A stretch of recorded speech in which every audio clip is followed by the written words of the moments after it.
All right, everybody. What is going on? You all can hear me okay?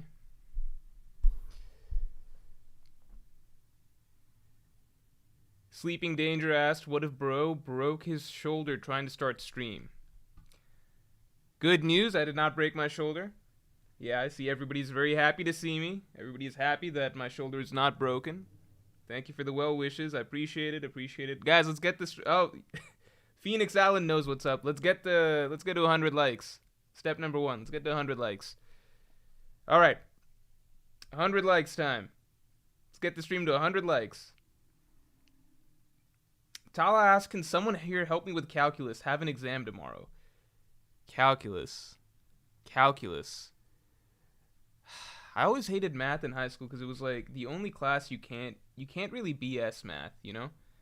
Humanities courses like, you know, English, whatever, you can kind of just study up.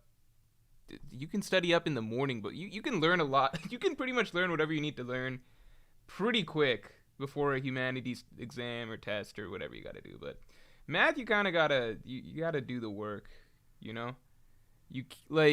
It's very hard to skip to not pay attention to math classes for, you know, the entire it's very hard to not pay attention to math classes for like 2 weeks straight and not do any of the homeworks, and then, you know, try and cram everything the night before, and then, like, you know, just do a good job on a calculus test. I think that's really, really hard. Some people can do it, I'm sure. I was not one of those people. I think math is one of those things you do actually need to put it into practice a bit before you can do well on a test.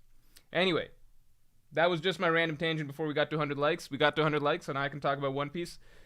Umir Ulas's messy hair Morj. Yeah, it's just the way it is today. Mark Hogan, thanks for the 2. From now on, if I'm late, I'll change stream time. No, I said if I'm late by 20 minutes. I wasn't late by 20 minutes.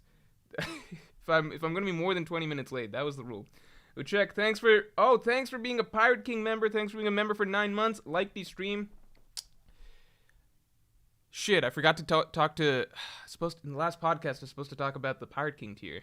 For those of you who don't know, if you are a Yonko tier or above on Patreon, or if you're a Yonko tier or above member on the Morj channel, or if you're a certain tier or above on my Patreon, you get access to an exclusive podcast that comes out once a week. Pirate King level, so that's the highest level support, even higher than Yonko tier. You guys are supposed to get an extra special podcast once a month. I forgot to talk to you guys about that. I'll talk to you guys about that this week. Watch out, Pirate King members. Keenan, thanks for being a member, a Yonko tier member for 9 months, man. I agree with Usopp not having the long nose, even if it's a staple, but now I'm wondering what Arlong looks like. I think it's fine if we skip out on certain things. Like, Arlong's nose, you know, there was a big deal made out of it, kind of. Luffy even had an important moment of breaking the nose, but I don't feel like we need that for the live action. To me, that's not the make or break for the live action at all. All right, guys. People said 15. Was it 15? Was it 15? I'm being honest. I thought it was 20. I seriously thought it was 20. I'm not joking. 15 seems like that's a narrow window. That's a very narrow window. That doesn't sound like me. I believe you guys if I said 15, but I swear I remember 20. Maybe it was 15. Man, I can't believe I said 15. That's really low. Andrew Ayanami, thanks for being a Pirate King member for 9 months, man. Stolen comment from new BGE video. BGE? BGE, like the electrical company? Was BGE like a thing that was just in my area, or did everyone have BGE? Maybe some of you guys don't even know what I'm talking about. BGE, One Piece live action is finally ready to air. It looks amazing. Trust me, I've seen it with my own eyes. Now, if you excuse me, I need to go get this eye surgery. Oh, so Oda's already seen the episodes. That's pretty cool. That's pretty cool that the last thing he saw before he's getting his eye surgery is the One Piece live action. Okay, it sounds like it was 15. Fine. Because there's only one of me and like a shit ton of you. We have to stick to that rule, I guess. So I guess from now on, if I'm more than 15 minutes late, I gotta change the time. Martin says, have you seen Spider-Verse yet? So good, I saw it twice. I still really want to see it. I got no time this weekend. I was thinking about seeing it Sunday. I had some friends who went to see The Flash because they'd already seen the Spider-Verse.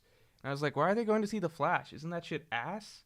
Why can't... I feel like the less people that watch The Flash, the better, because it just allows everything that's DC to die, and hopefully it forces them to wait a little bit and actually get their shit together before they relaunch a new universe. But I feel like they're just gonna go headlong straight into the next stupid thing. I don't know. I just want... Oh, yeah, it is a Baltimore thing. Yeah. Oscar Cruz, thanks for being a Yonko tier member for 9 months. Had issues with the teaser at first, but it's really growing on me. Luffy looks really promising. I did not get to see it go up live because I was watching the Tudum live stream. I took time out of my day to watch the Tudum live stream. Okay, the Tudum live stream was a bunch of BS. People were promoting the shit out of it, like, okay, everyone tune into the Tudum thing. It was just a bunch of BS. It was like Bridgerton. It was 90% Bridgerton. So I had a thing in the evening I couldn't keep watching. I did not get to see One Piece live action teaser as it first came out. So I missed the boat on that. I did watch it afterwards, though. I did watch it. So, where do we begin? First, let's get the stream likes to 200. Jay Guap asked Black Mirror. I've not gotten time to see Black Mirror either.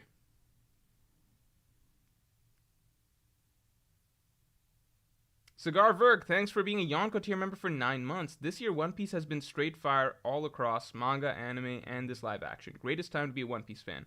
Have been weekly since Eni Slavi. I think right now, just the combination of Egghead Island in the manga being really good, people really enjoying the Wano anime, and yeah, the live action coming out all at once, it is kind of insane. It is honestly really, really, really insane. This is probably... just in terms of sheer amount of One Piece content that we got going right now, I can't think of another point in time that was close to this. I remember last year when Film Red was coming out, it was kind of a similar feeling of just so much One Piece stuff happening, and I think was last year One Piece's 25th anniversary. It was kind of recent too. But in general, it's, just if you're a One Piece fan and you're happy to see One Piece having just a lot of content out there, yeah, now is easily the best time. Babtron, haven't seen you in a long time. Thanks for the 2. I like the Zoro scene, hate Sanji hair. Hashtag Babtots. Okay, where do I begin with this? I am not going to be... I saw people waiting in the comments being like, Morj is going to be really critical, etc. People were talking in chat already. Do I just give my full review? It's not really a thing to give a full review on. Right? I guess what I'm gonna say is this.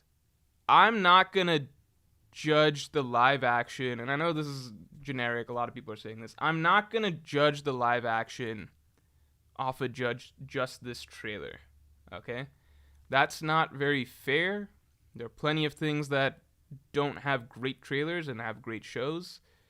Or not great trailers, but then have great movies. I think with the live action,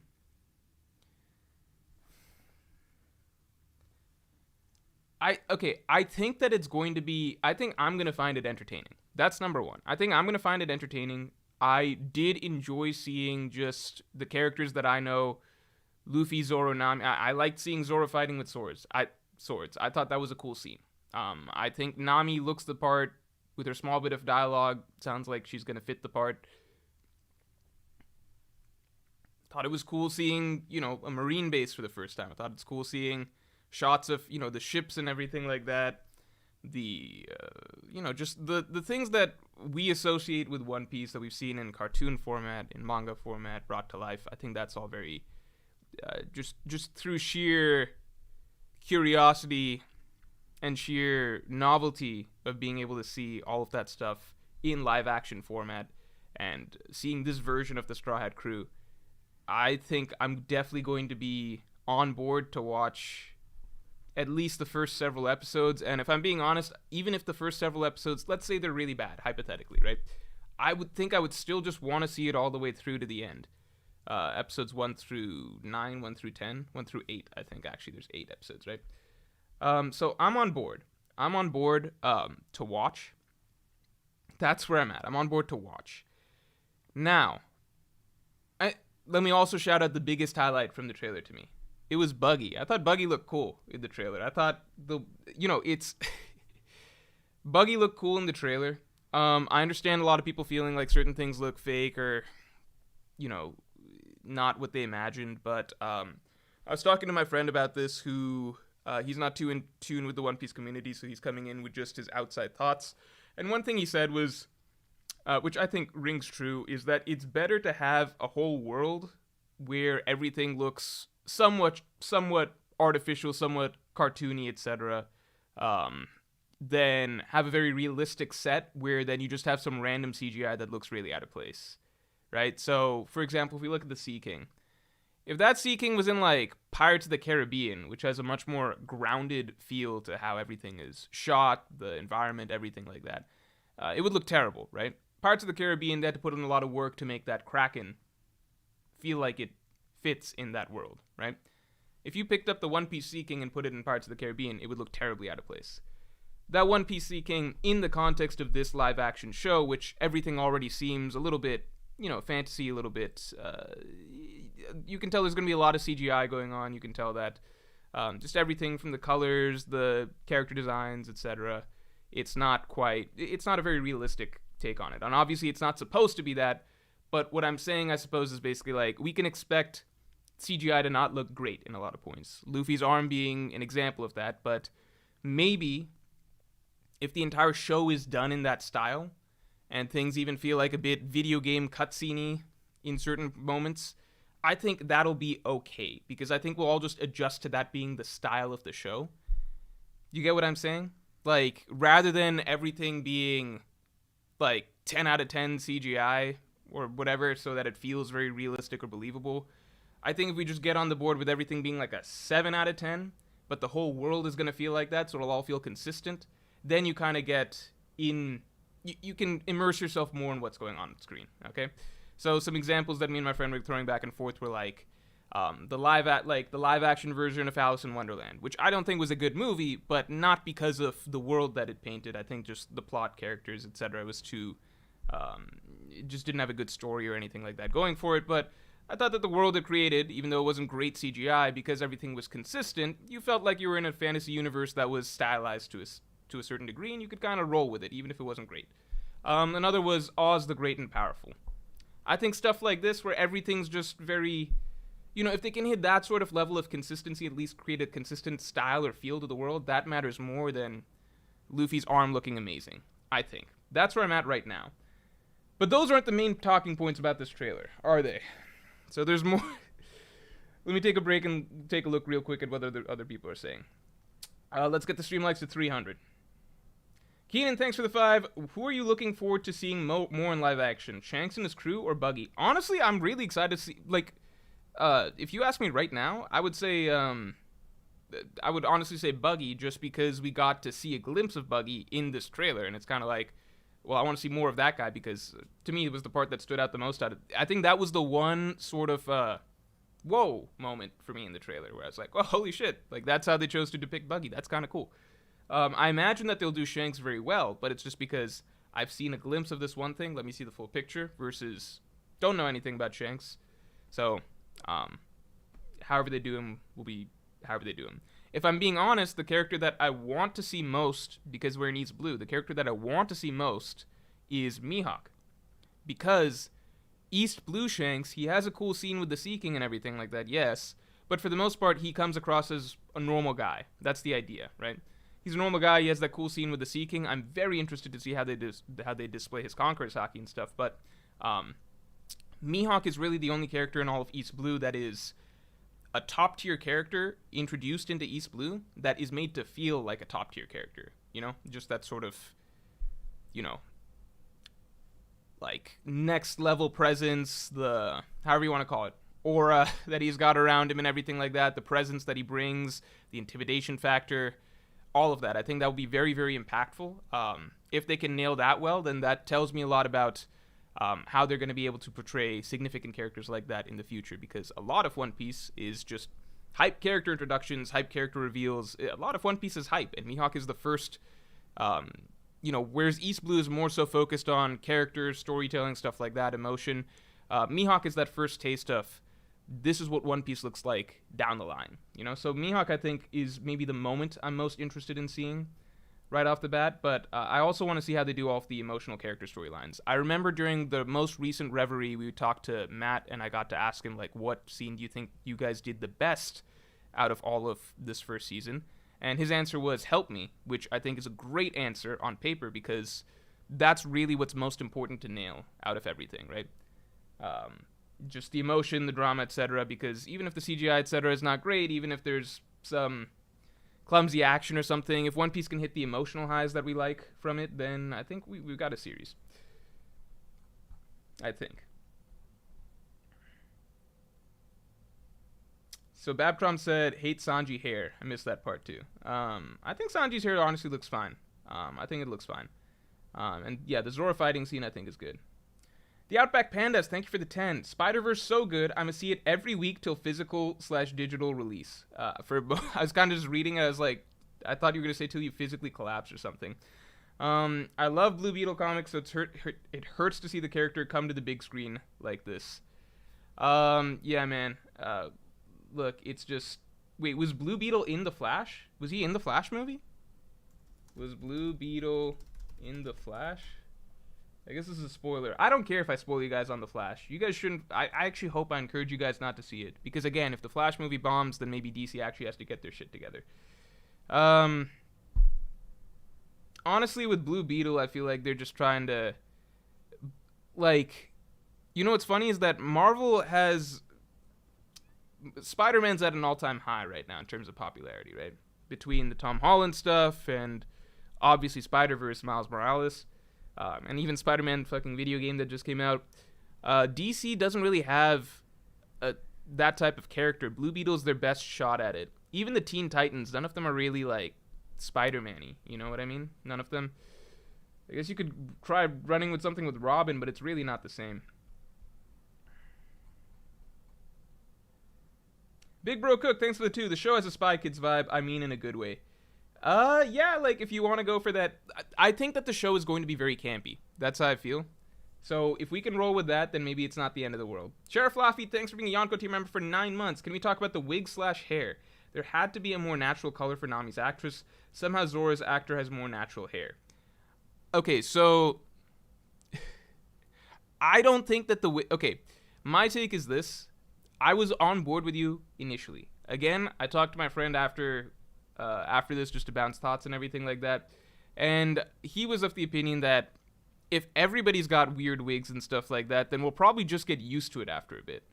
You know, it'll probably just feel more in tune with the style of the show. So I think that I'm cautiously, like, that. There's several things that I saw from this trailer that I'm setting aside as maybe a red flag, but it's not necessarily a red flag on its own. I guess, although red flag by definition is just a warning sign, right? It doesn't mean anything on its own.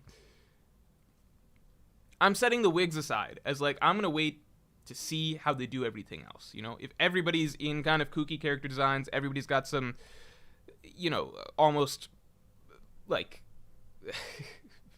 artificial look to their character design or something. Like, if it all just feels like it fits into the style that they're creating, I think it'll be okay. I think.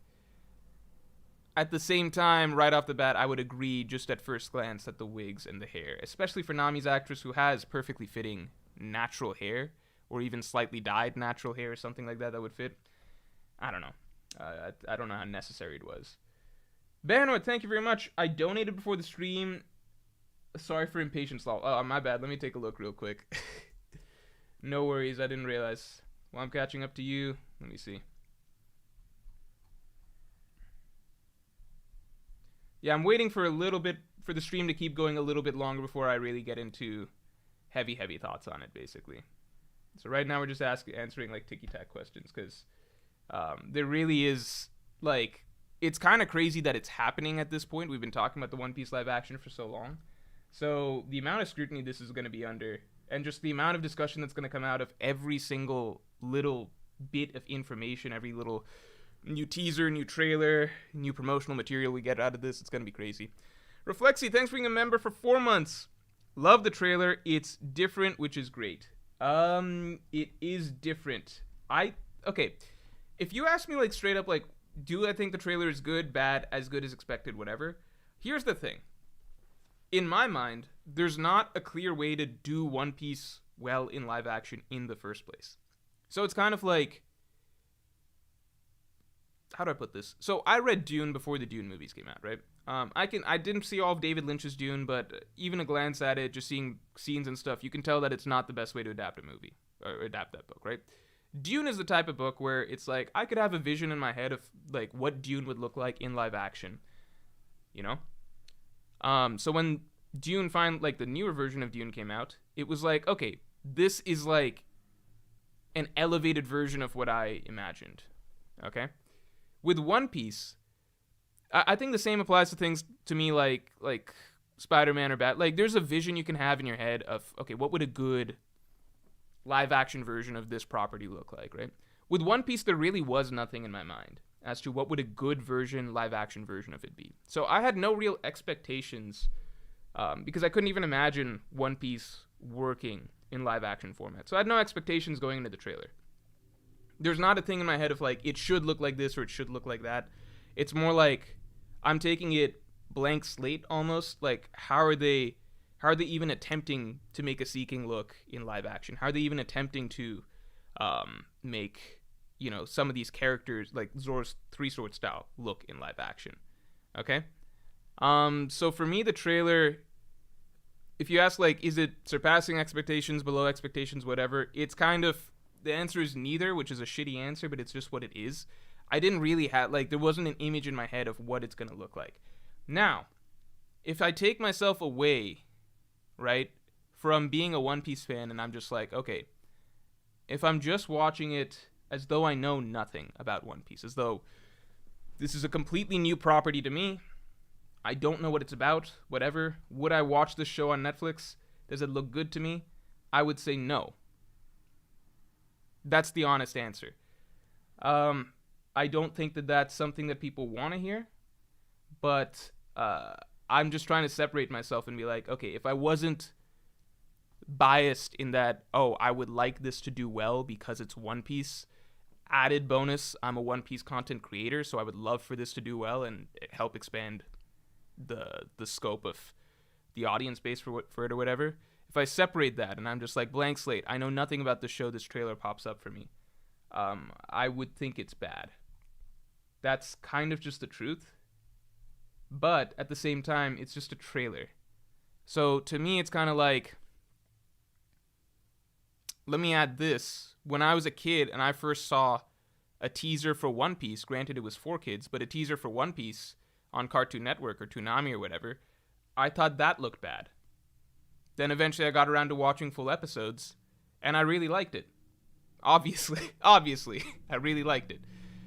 So, yeah, I think that's where I'm at. I think that this is one of those things, the vibe that I got from the trailer and everything like that is that this is one of those things that you can really, really only judge watching a full episode because you kind of are going to have to give yourself into a certain style of world, a certain style of, you know, just the way characters look, the way things are shot, some level of, I suppose, artificial feel to a lot of it, and I suppose video game graphics to some depictions of things, and I think you're just gonna have to give in to some level of immersion.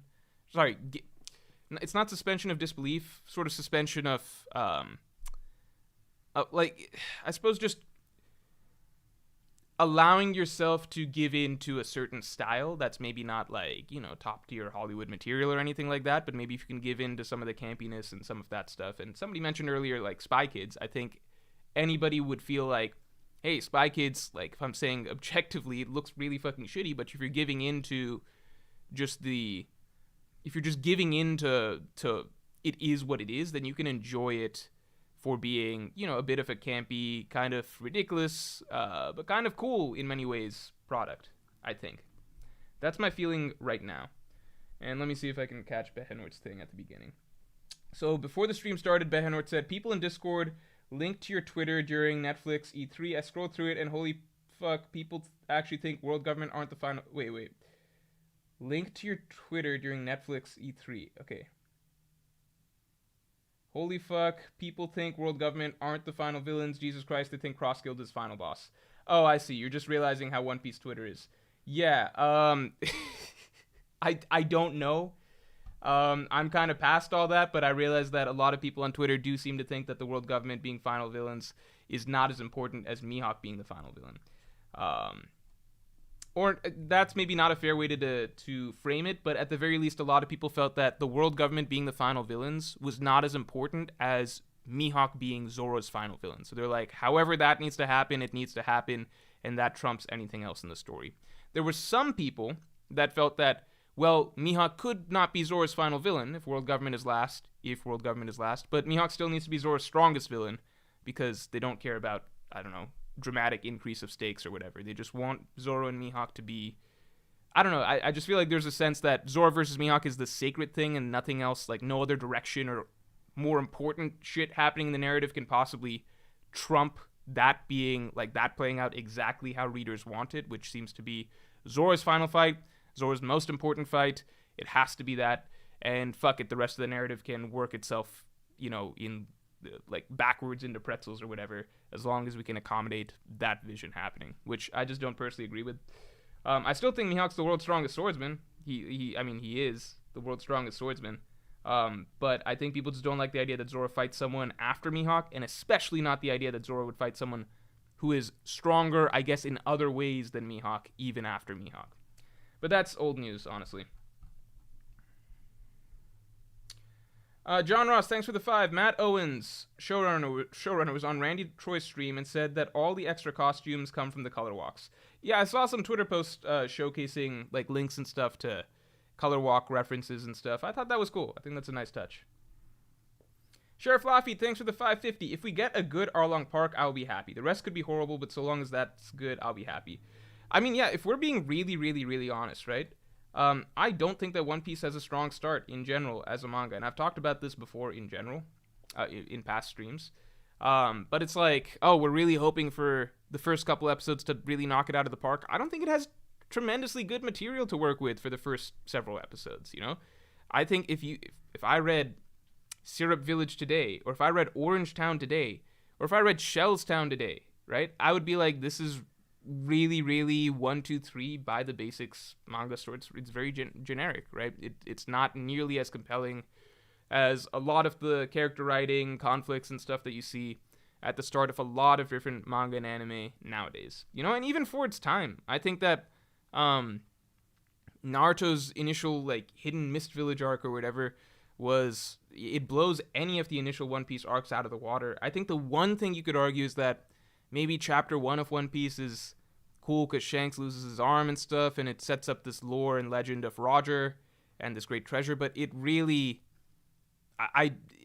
if I'm taking my rose-colored glasses or whatever off, and I'm looking at like Orange Town versus like Hidden Mist Village, or like Orange Town versus even like Ichigo fighting the Hollow that killed his mother and stuff like One Piece doesn't have a ton of really, really powerful or unique or compelling storylines to start its story, in my opinion. So I think that honestly the live action is fighting an uphill battle with storytelling material in the first place there. I think Baratie is the first time that One Piece really steps its shit up, and then I think Arlong Park is the first time that One Piece is hitting that amazing emotional dramatic high that we know it can hit.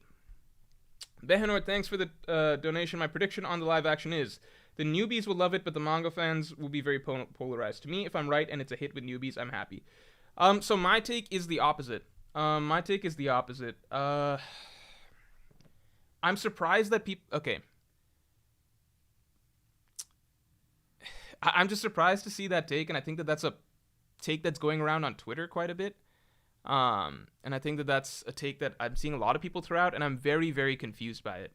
Because a lot of people are like, it's not supposed to be, a perfect adaptation of the anime and stuff like that, so just because you don't feel like it's a perfect manga to anime adaptation or whatever, that's not the point. The point is that it's for new people, right? It's to broaden the One Piece audience, bring more people in, etc., right? So that's kind of what I see people saying. My take is this, and you can clip this, put it on Twitter, whatever, I don't care if it's controversial, whatever. My take is this, which is just, I definitely think, looking at this trailer, that this series is going to appeal way, way, way more to people who already like One Piece, people that are already anime and manga fans of One Piece that are getting to see the crew come to life. And yeah, there's going to be a lot of them that are very critical because it's like, well, this doesn't look like how I imagined it, or this doesn't look like, perfect one-to-one. It doesn't capture the tone or doesn't capture the characters, etc. But I still think a lot of people are going to look past that and enjoy it just as an adaptation. And I think a lot of hardcore One Piece fans will just be at least somewhat open-minded, or at least be able to appreciate it for what it is and find it entertaining, if nothing else, okay? I think that in terms of the other way around, which is getting more people to enjoy One Piece or watch One Piece, I think that this is not something that anybody who doesn't already have interest in One Piece is going to think is good. And that's like my very blunt but straightforward take. Anybody is a stretch, probably. Like, obviously, you're going to find some people. Like, some people will obviously, who are just scrolling through Netflix, it's going to be promoted heavily. I'm sure lots of new people will give it a shot. But I'm saying, like, if you watch this trailer, everybody who's in this chat right now, everybody who's watching me right now, you all know what One Piece is. You're invested in the series, you've been watching it, you're an anime fan, etc. If you did not have any context of One Piece before this, right? It's just a blind, unknown, new intellectual property to you, and you watch that trailer, no concept of what the series is, do you think that that looks like a good show to you? I personally don't think that this would look like a good show to me, or a show that I would ever bother watching to me, if I wasn't already a huge One Piece fan.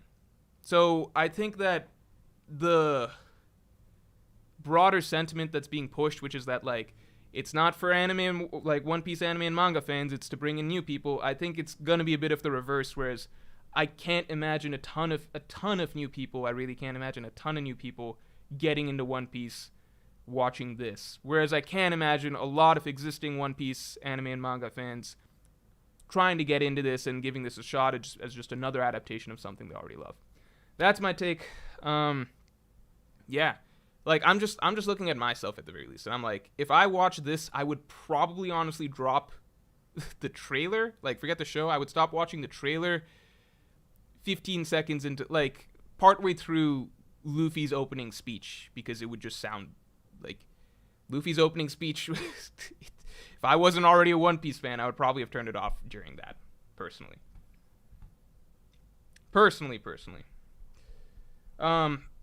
But that's just Randy Troy's coming in saying L. I'm surprised. Like, do you guys think that this would be... That's just... I think that's, like... If you watch this, you're not a One Piece fan, do you think that this is, like, a really good-looking show, or even a show that you would invest an hour of your time into? I just think no. But if that's, like, this is just a trailer. If it turns out to be good, it turns out to be good. As I've said, I'm going to watch it. I'm looking to be entertained, and I think that this can provide solid entertainment. But, yeah. Did a lot of people show up here saying, like, hoping that I would say that it looks really good? I don't think it looks that good if I wasn't already a One Piece fan. Umair Ula, thanks for being a Yonko tier member for 3 months. Do you think the Straw Hats goals are achieved after Zoro's goal, or maybe in an epilogue, since we know Zoro fights Mihawk before Celestial Dragons? I think a lot of the Straw Hats goals will merge into the finale, right? So when Nami's saying she talks about, like, a map of the world, there's a lot of ways that these things, like, can fit together. So, sure, technically charting every island, that's not a thing that can be done over the course of the main story that we have. But what if, like, Straw Hats get to the end of the Grand Line, the New World, they're going to need to get back to Marijoa probably in a bit of a hurry to get to the final war or whatever, right? I like to think that Nami's map that she's been drawing of the Grand Line will come into play there to help them, because otherwise you have to wait on the log post to reset, etc. So I think that getting back from island to island in a flash, I think that's going to be very important. Just, how do I say, like, I think that's going to be very important at the end of the story, and I think Nami's map is going to be heavily relied on there. So I don't know how much it'll matter if we check in on Nami's story or something like that, epilogue, because I think her dream and what she's been working on will come into play there. I think all Blue and the One Piece are connected, so Sanji's dream is checked off. Usopp becoming a brave warrior, that should happen over the course of what we see. Chopper curing every disease, it's like, I don't think we need to see Chopper cure every disease. We probably just need to see Chopper cure something really important, like maybe Luffy getting the same disease Roger did. Brook reuniting with Laboon, that works if the reverse mountain is destroyed in the flow of the journey. Frankie's dream gets fulfilled in the flow of the journey, obviously. Robin's dream does. So I think most dreams get fulfilled in the flow of the story.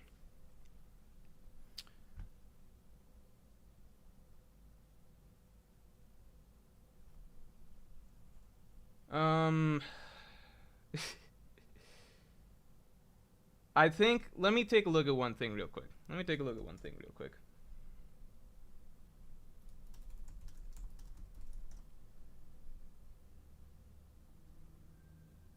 So I'm pulling up the trailer right now.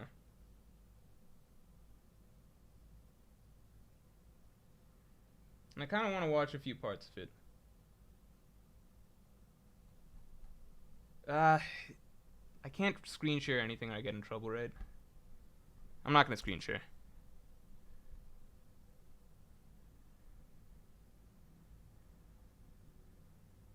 Name, thanks for the 5. Mork, do you see, will you see the new Transformers movie? If so, what do you think? No.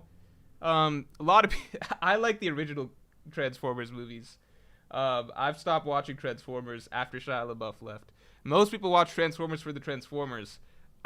Weirdly enough, I like the consistent cast of characters that the first movies had, even if they replaced Megan Fox at one point. Like, I like the consistent, I don't know, they have some recurring characters and stuff. That, to me, that was just, it completed the story of Transformers. I don't need to see the cars fighting cars again, you know? Sleeping Danger, thanks. Catch up to Jujutsu Kaisen properly / thoughts on Black Clover movie. Black Clover movie I'll probably watch, like, next weekend or something like that when I get a bit of time. Jujutsu Kaisen, let me see how the current fight goes down, and then I'll see if I'm motivated to read the rest of it, because it's like, well, if I don't like the current fight, then why would I go catch up on the other part of it? You want me to do a poll? I can do a poll. I'll do the poll, like, how optimistic are you? How optimistic are you for the live action? Let's say very kinda not. So I'll give you guys 3 options. I have a feeling that most people are going to be skewing positive. Cigarverk, thanks for the 2. You underestimate Netflix pushing to a broad audience. Yeah, but the audience still has to, like, there's a difference between pushing it versus, like, you know, people need to, like, DC pushed The Flash. You can't say it didn't push The Flash. Are people watching The Flash? Box office says no. I'm sure it will bring in some new viewers. I'm not trying to say it's not going to bring in more viewers, but I don't think that this is going to be the thing that blows up One Piece in the West. That being said, I'm a One Piece content creator. I would like it to do well. I think that I myself and, like, one, I want it to do well. Like, one, I just want it to be entertaining for my own sake, and it to be something that, like, my parents, my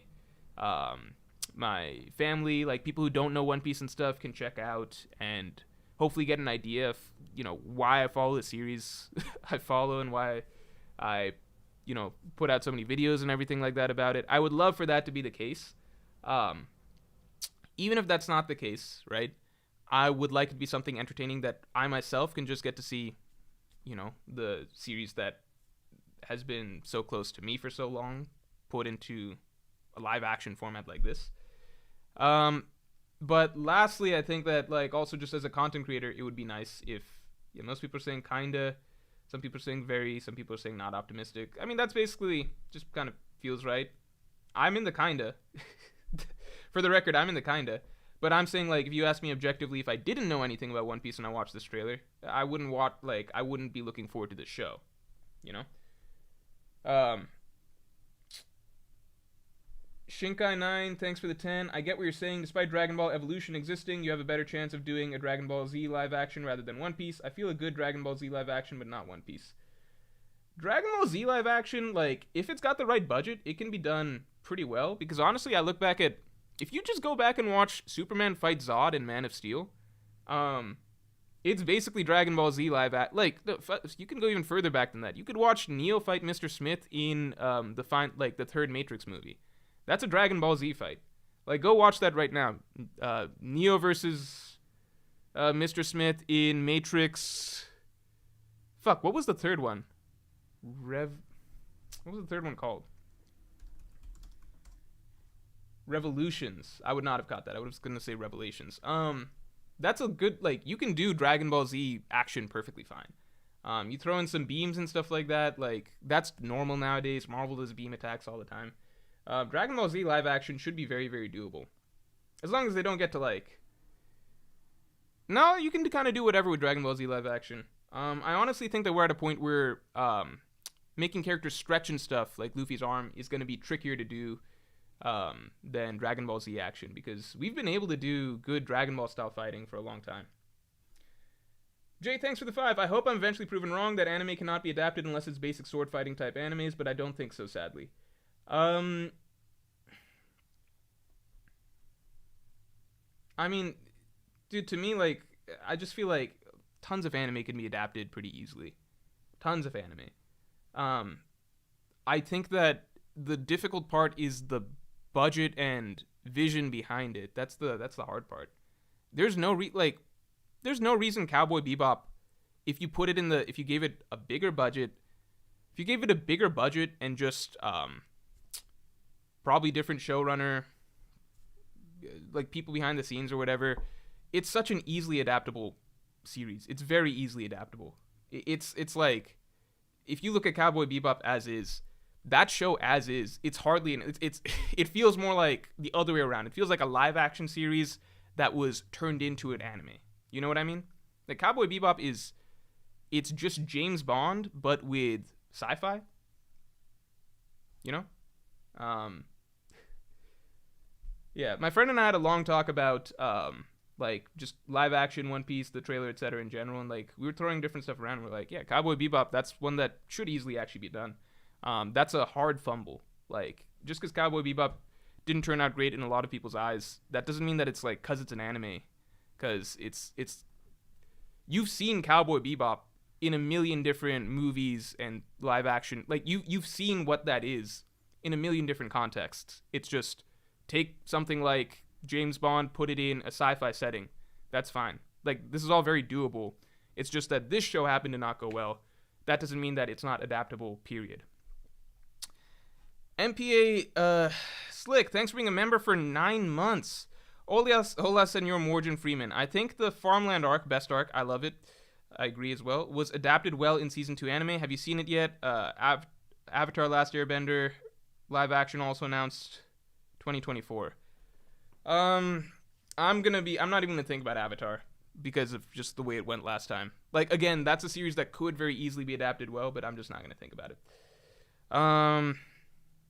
I've not seen Vinland, but I've seen clips of it. It looks really, really good. I can understand why Season 2 would be slow to some people, but I think that the character writing for Thorfinn's character arc between Season 1 and Season 2 is of Vinland, at least the manga version, is like my favorite character arc in manga, personally. I just don't like where Vinland went after that, personally. Not a Pro 64, thanks for the 5. A bit ago, Oda said, I believe this is the last chance to bring One Piece to the entire world, in reference to the Netflix series. I think that that's not correct. I think One Piece will still have chances to make waves. Like, who knows how popular Gear 5th might be or something like that. Like, we know Demon Slayer's anime adaptation really pushed its popularity overall, right? So One Piece, with the way Wano raps in the anime, that could do a lot of... Well, I guess it's just... Yeah, it's like a huge boom. It might be only the live action that's possible. Paul Matt, thanks for the 10. No shot I would ever watch it if I wasn't a One Piece fan. In my personal opinion, it looks low budget at certain scenes of the trailer. I will give it a shot, but I'm not hyped in the slightest. That's my thing. Like, I understand a lot of people are like, L take, L, etc. It's like, to me, it's like, how are you guys even... It's like talking to a bunch of people that, like, no offense, but you guys are all One Piece manga and anime fans. Can you really step outside of yourselves and be like, would you be watching it if you weren't a one, like, you're just viewing it through the lens of already being a One Piece manga / anime fan. Your opinion doesn't actually matter too much. Show this to people, like, show this to your friends and family that hate anime. Do that. See if that works. Or not even hate anime, but, like, you know, maybe have tried other anime but are never going to get into One Piece or something like that.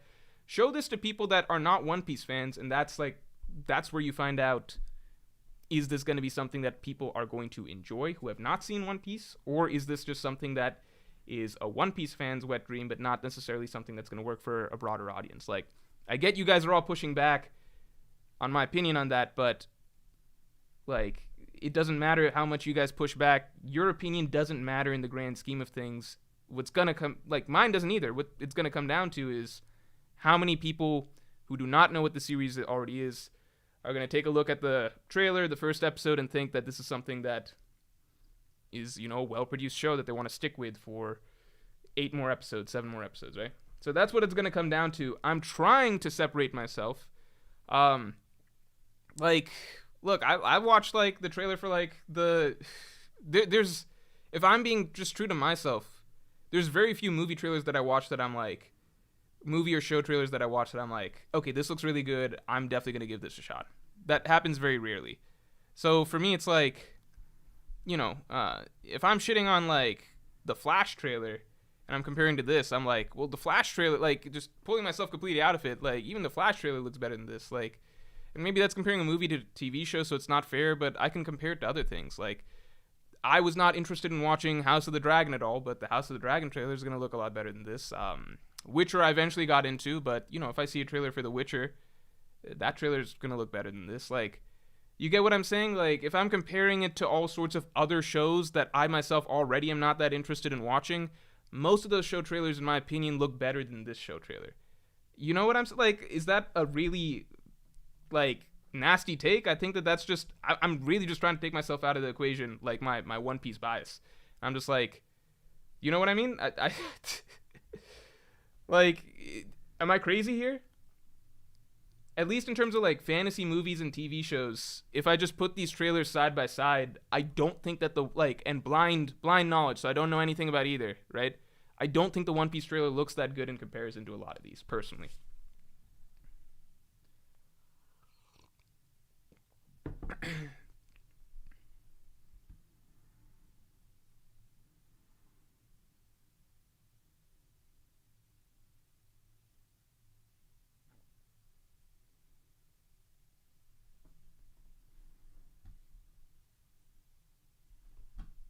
All right, let me catch up on some of these now that I've made everyone angry.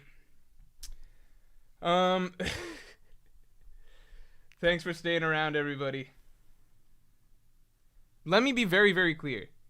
I hope that it is good. And I still, like, I'm going to watch every episode of it unless it's like so bad that it's, but I don't think it's going to be so bad that, like, I don't feel like watching every episode or whatever, right?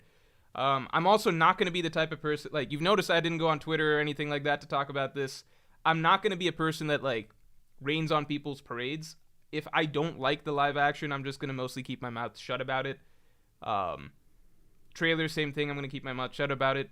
I'm talking about it here because that's just, you know, that's the fucking topic, right? I'm still going to respond to what, you know, I'm going to give my opinions on it, but I'm not going to do a thing of, like, you know, if I don't like it, I'm not going to put out, like, video after video shitting on it or something like that. I'm not going to talk about it that much, you know, like, that's just not what I'm trying to do at all.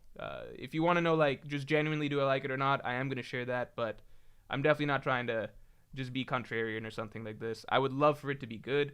I would love for it to at least be entertaining. That's all it has to be. It has to be entertaining. That's pretty much it.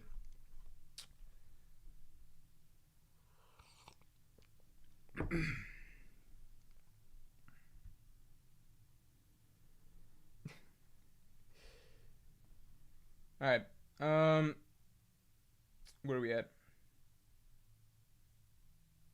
Babtron, thanks for the 2. Common Elmork, my pals love it and they hate anime.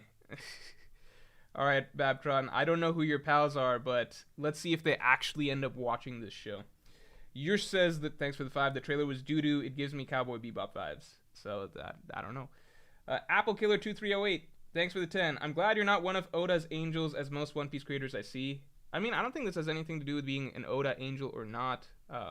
This is a separate entity, in my opinion. Like, obviously he oversaw it, but he wasn't he's not directing the show. He went to check it out for a month or something during One Piece break week, and I know he has involvement and everything like that, but ultimately Oda's not going to be the mind behind the show, right? He's going to be an overseer. He's going to be able to give his changes that he wants to see, but he can't, like, once the gears are in action or the gears are in motion, I really don't view this as Oda's product. Glad to hear critique of the show. Almost every other creator is praising it or too optimistic about it. I would love for every other creator to be correct about it. Like, I would like to enjoy this show. I'm just being honest. If I watched this trailer, didn't know anything about One Piece, I would stop partway through Luffy's opening monologue. Charles Martin, thanks for the 5. Even if the show looked amazing, I think I would always recommend the anime or manga to a first timer. It'll always be the optimal experience. I mean, if the show's amazing and like I'm trying to get non-anime fans into One Piece, I would definitely recommend the show. You know, same way I'm sure that Game of Thrones fans would try and push the show first before trying to get people into the book. Cigarverk says DC didn't push the Flash. Erza was out kidnapping. No, they still pushed it. Come on, they marketed that heavily. Justin Holland, thanks for the 5. What if the focus during the final saga is the Straughts rescuing their allies and vice versa? I mean, that could be a focus. I think that, in general, it's going to end up being a very united front, but we need some sort of trigger for the Straughts to actually go to Marijoa and, you know, fight a war and everything. So I assume that it's going to involve having to help people that they care about to some degree. Choco K-Leg Robin, thanks for the 5. You'd be surprised people watch anything on Netflix. I see where you're coming from, though, but I think it's decent. That is true. When I'm saying, like, is One Piece going to be successful or whatever, I'm thinking more so, like, in my mind, I'm comparing it to, you know, top Netflix shows, you know? Like, is it going to be, if your metric for success is just, do people watch it and does it get a season 2? I'm going to say this right now. I feel very, very, very confident that One Piece will get a season 2. Just because it's not like Bebop, because Bebop's a popular anime, but One Piece has like a huge diehard manga anime fan base, right? Most popular manga in the world. So just even if it's not that popular to outside people, just through sheer volume of viewership from us, right? Everyone in this chat, like general One Piece fans, etc., it's going to have very high viewership numbers on Netflix, probably. I think. Probably. Right? And if that helps promote it to newer people and more new people get into it, that's a good thing too. Okay? So I think it'll have enough momentum to get a season 2. Question is going to be if people stick with it. I think that with Netflix, you're right. A lot of people just watch random shit. So if the metric for final like success is, does this show get a season 2? Does this show bring like some level of new viewership to One Piece? It will do that. I'm thinking more so like, is it going to make One Piece like a name that is generally, you know, can it be something similar to, you know, the popular shows in recent years, right? Like, I think Witcher's the easiest example you can go to a recent Netflix success. But, you know, if we're looking at real shit, it's like, can it be something like Game of Thrones, House of the Dragon, Walking Dead, House of Cards? Even as popular as something like Orange is the New Black was, or something like that, or like Peaky Blinders or some shit, right? Or Black Mirror. Like, can it get to that strata? I personally would say no, but maybe I'm completely wrong. I mean, I don't even want to say no, because I haven't seen the episodes yet. I'm only looking at a trailer. So, I don't want to speak too harsh. It's just a trailer. It's just a trailer. The actual episodes might be a lot of fun to watch at the end of the day. Daniel Allen, thanks for the 5. In a world where they didn't botch Game of Thrones, do you think Jon or Dany was being written to take the throne, or both of them? I think neither. No, Daenerys, I think her character arc was very clear from very, very early on. People are saying that it was a very drastic turn or something like that for her character. I think the pivotal change to full-on insanity, not insanity, but full-on like cold-blooded, ruthless ruler or whatever, the turn, the moment they did the turn was too drastic, but the direction of her character was always headed there from season 2.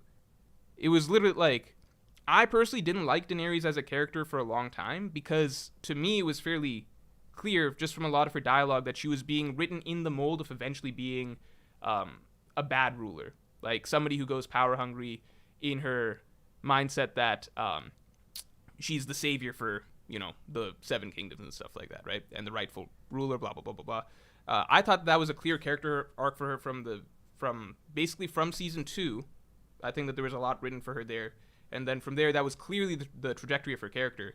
So I kind of didn't like her because I was like, everybody likes her without, like, a lot of people were fans of her without thinking, like, without noticing any of the dark aspects of her character, and we're like, yeah, she's just the best. And I'm like, no, she's clearly being written towards being a villain down the line. I think I would have liked her more if everyone treated her like Walter White, like a person that's clearly going down a bad path or whatever. But everybody else was like, Daenerys is amazing, she's a saint. I'm like, no, she's just like she's a classic, like, character that has an upwards trajectory, trying to do the right thing, etc., and goes down a dark path and then becomes a terrible person by the end. Like, that's clearly her character arc, right? So I was always confused why so many people like Daenerys, and I was extra annoyed when everyone was like, well, they ruined Daenerys' character. It's like, no, this was just what her character always was. She's always been saying shit like this. The turn, the pivot, was probably too drastic.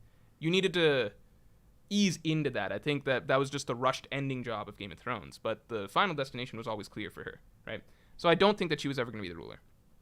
Jon Snow, I don't think he was ever supposed to be the ruler either. I think Bran was probably always supposed to be the ruler, but I think that a lot of the things they did with Jon Snow, which was like throwing away his dynamic with the Night King after setting that up for so long, I think that was done very poorly. I think the Jon Snow-Daenerys dynamic was always supposed to play out in that exact way.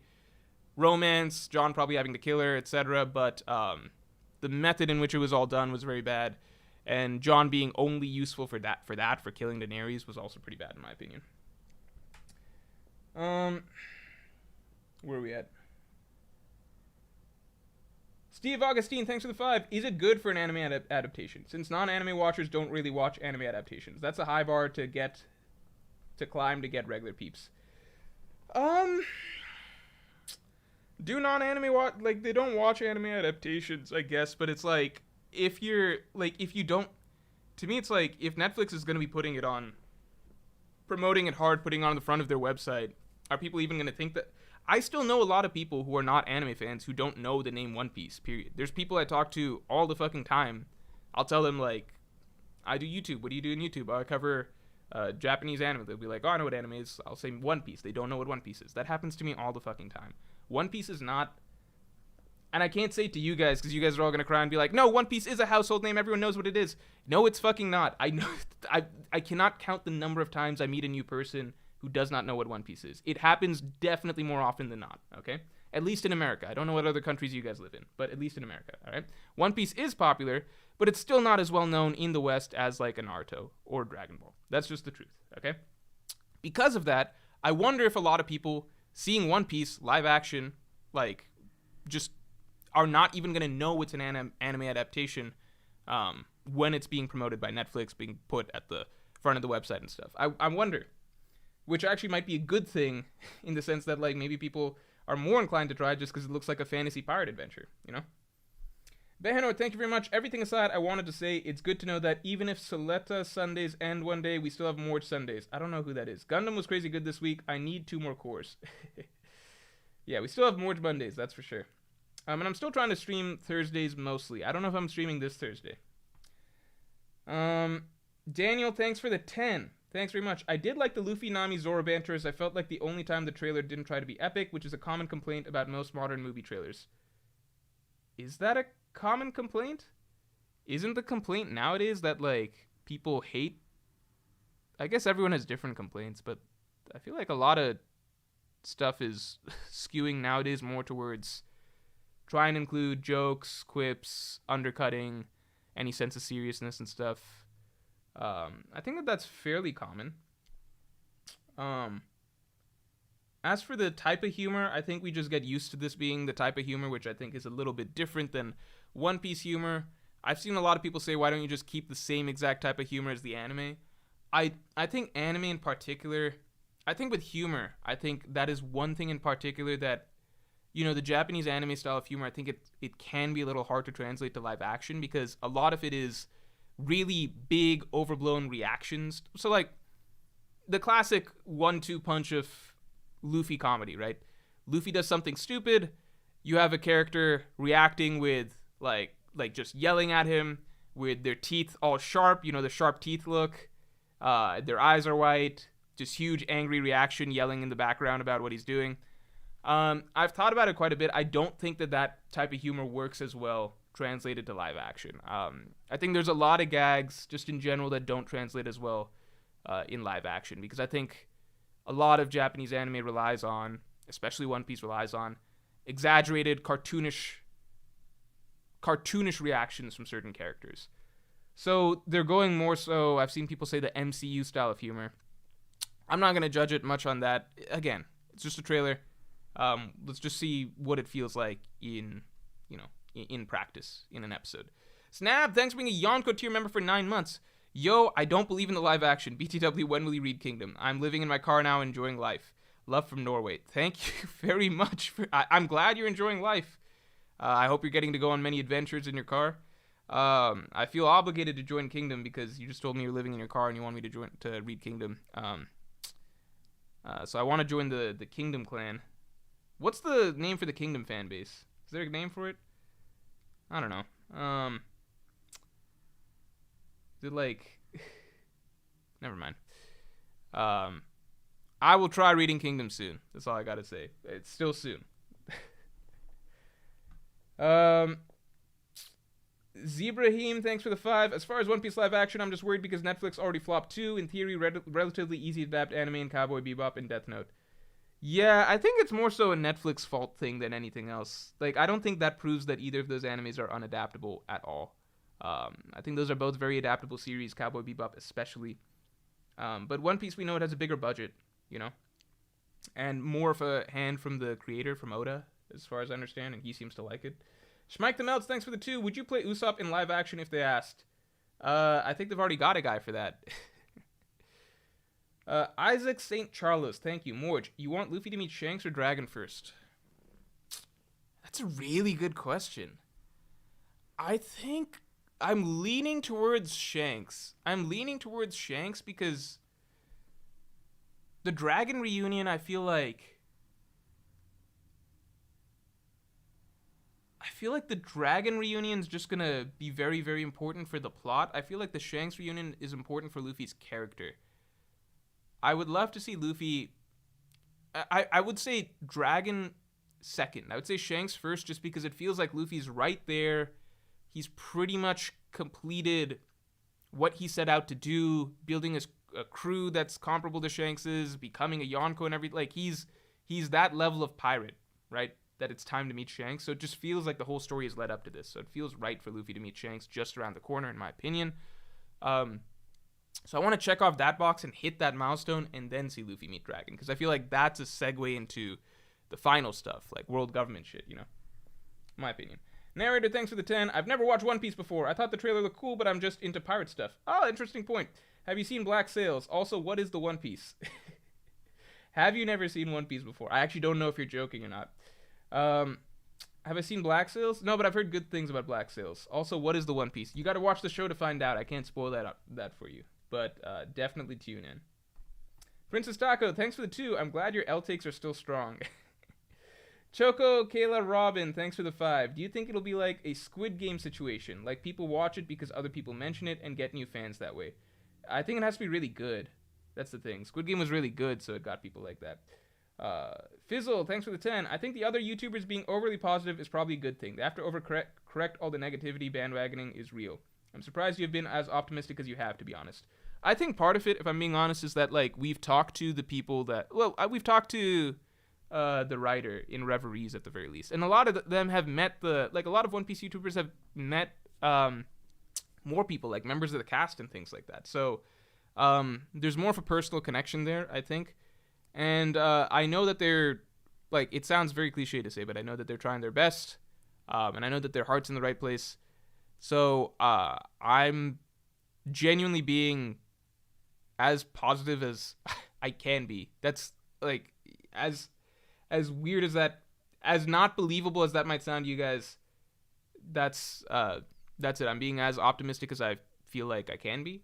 I think like I'm just not gonna be if with this I'm gonna go with one of those things where like if you don't have anything nice to say, don't say it at all. Obviously, I'm saying like I'm just giving my opinion of like would I think it's good if I wasn't a One Piece fan. I'm gonna say no, but I'm not really gonna go around. I'm not gonna talk on Twitter about if I don't like it. I'm not gonna put out videos trashing it or anything like that. If I'm watching it, I'll put out videos with my reviews, but it's not like if I don't like the live action, I'm just gonna try not to talk about it much outside of like doing a review, and if people really ask me about that on stream, and that's pretty much it. That's my view on it, and I hope it's good. If it's good, I'll talk about it a lot. That's pretty much it. Mechlore, thanks for the 5. Crazy that people think One Piece is as big in the West as Naruto, or especially in Dragon Ball. I love it, but it's nowhere near a household name. I mean, this is a stream for One Piece fans. One Piece, like the like just because One Piece, you know, you can talk a lot about on Twitter. The Reddit's really big. It's got a big YouTube community and stuff. All of that is a microcosm of the real world, the broader world.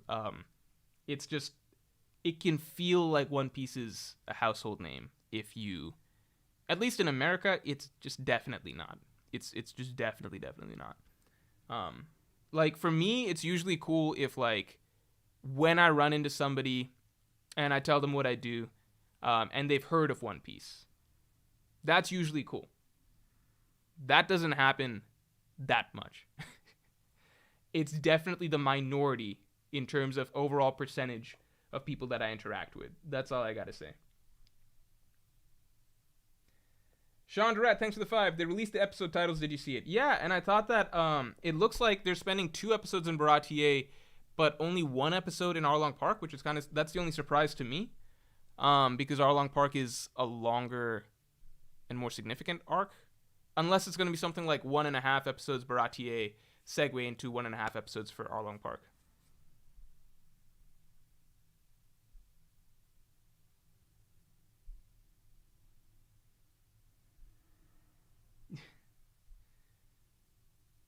Oh, guys, let's get the likes to 600. Princess Taco says, I see you on Twitter at Morj, stop lying. I didn't say anything negative about the One Piece live action on Twitter. I complained about the stream, which was not getting the One Piece. That's all I complained about.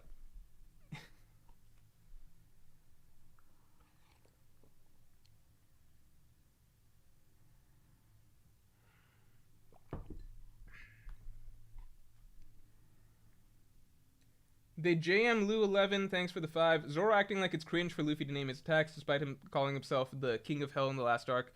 I can see some changes for like, those are changes that I'm okay with. You know, the like people complaining, oh, they're saying they're not a real crew and stuff like that. People saying, you know, Zoro, you know, why is he not naming his attacks and stuff? Like, those are things I'm ready to.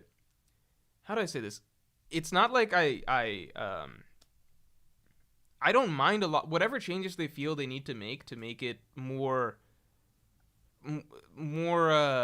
palatable for, like, just feel more like a normal live action series rather than like taking all of the Japanese animisms and shoving it in right away.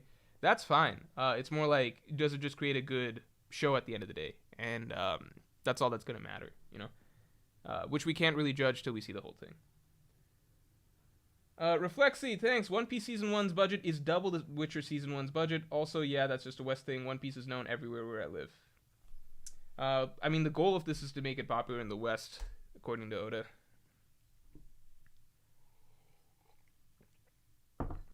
With the budget it has, I think that because it's East Blue, like, I think that overall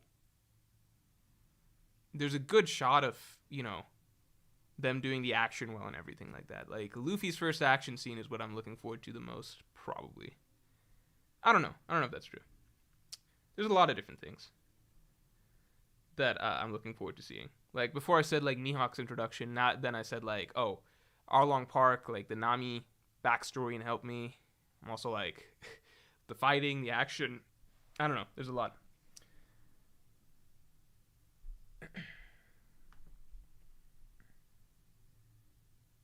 John Ross, thanks for the 5. I heard people like the trailer song, but I felt it was too generic loud for my taste. Makes me think of those forgettable Avengers themes. I don't think the Avengers themes are bad. I think they're fine. I like the music, actually. Now that I think about it, I actually really like the music. I think the music was one of my favorite parts from it, to be honest. Babtron, thanks for the 2. What do you think Dragon's power is? I think he's really good at hockey and he has wind. That's basically what I think, overall. Like, I don't know if he has some devil fruit that's not wind, not the wind Logia, but I think all signs point to the wind Logia. Unless Oda really wants to throw us for a curve. Generic YouTube username, thanks for the 2. What do you think will nail their character most? I think Nami. Because I think Nami's got the easiest job. Just because Nami... that's no knock on the actress. I think the actress, she looks the part, she sounds the part. But I think that Nami just as a character, by virtue of being the most realistic human character, right? Most realistic, down to earth, just acts and thinks like a normal fucking person, reacts to things like a normal person for the most part, right? In a world of crazy weirdos with all sorts of wild personalities. I think Nami will have the easiest job. I think Luffy, on the other hand, has by far the hardest job. And, yeah, again, being honest, I did not like how he sounded during the opening bit, but that might just be because I'm not used to the voice actor yet. In the flow of an episode, I might grow to really like Luffy. DuckDuck20, thanks a lot. I watched with a couple of buddies of mine. They said it looked okay and found Luffy charming. All right? Do they watch it is the question.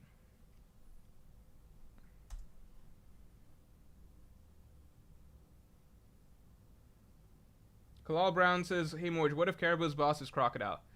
I'm still on the train that it's got to be Blackbeard, but Caribou's boss being Crocodile would be kind of cool. Because it gets cross-skilled into the game. For sure. Connor Roberts, thanks for the 5. If it's good enough to justify Season 2 and is anything above a 7 out of 10, to me that's a success. Season 2 is where it could actually hit its stride. That's true. There's a very strong possibility that, like, if we just get...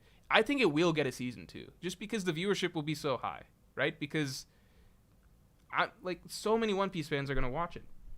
And Netflix will promote it heavily, right? So I think it's definitely going to get the views needed for a Season 2. I don't know exactly how Netflix's cut or cut or not system works, you know, when it comes to their shows, but I imagine One Piece will be one of the more viewed shows. If they can get it to Season 2 and then they've got an even higher budget and maybe a even better feel for how they want to do the tone, better dynamic with the, like, everything will improve by Season 2, obviously, right? Acting, character chemistry, or like actor chemistry and stuff like that. So yeah, even the first season is probably not the only way we need to judge it. Erland Ochoa, thank you. If Jimmer the Shadow of Shanghai Fredit was still active today, where would he rank in your top 10? I don't even know what the fuck does that mean. What? I gotta look this up. Jimmer, what?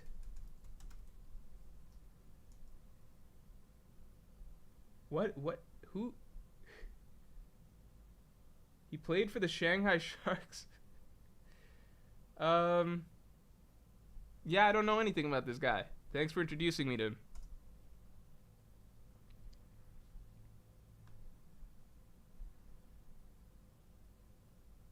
Dynamic, thanks for the 2. Can you make a Wiper video? Also, Wano before One Piece live action. That's a maybe. And I know I've been saying, like, maybe for that for a while, but it's a hard maybe right now. It depends how the rest of this break goes.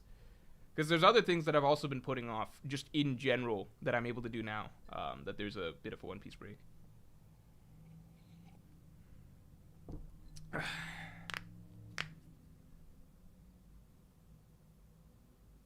So right now, if I were to ask, was the trailer better? Okay, let me ask this. No. How do I ask this in a way that's not biased? I was gonna ask, like, okay. Was the trailer better than expected? Yes, as expected. Worse.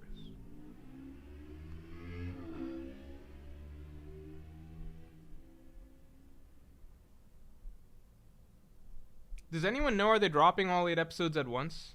I saw a question about that. Balsam Fur, thank you. Yo, Morj, what arc do you think season 2 will cover up to? I think it'll cover up through Alabasta, right? I think it's pretty straightforward. One Piece kind of works itself out pretty nicely like that. Sorry. East Blue and Alabasta. You know, East Blue's 100 chapters. Alabasta is just over 200 chapters, like 215, 216. 216 is where it ends. So honestly, if they're like, well, like Alabasta, the whole Baroque Works saga, you can shave parts off of that for sure. You can shave a lot of parts off of that.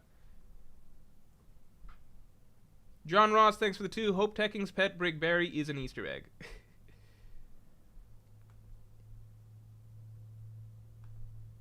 Okay, so most people liked the trailer. Most people felt it was better than expected.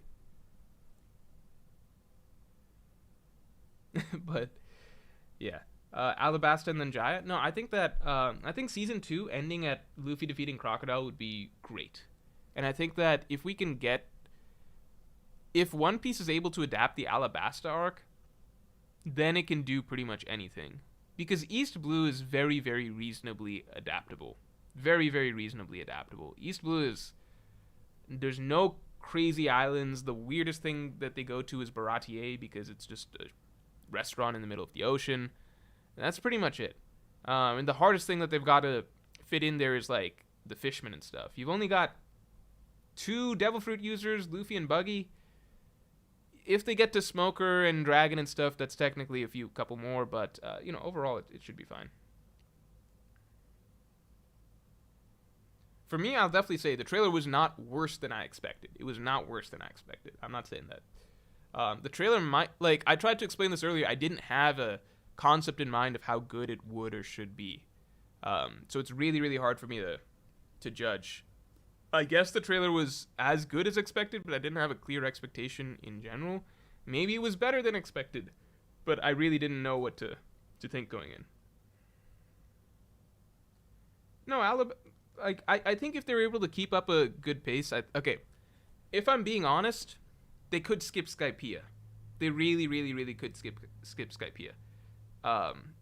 Because you guys got to remember, the goal of this is not to be. It's not like the anime to manga adaptation where the anime is covering everything the manga is. The goal is just to get the general story of One Piece out. Skypiea is very, very unnecessary for the broader story of One Piece.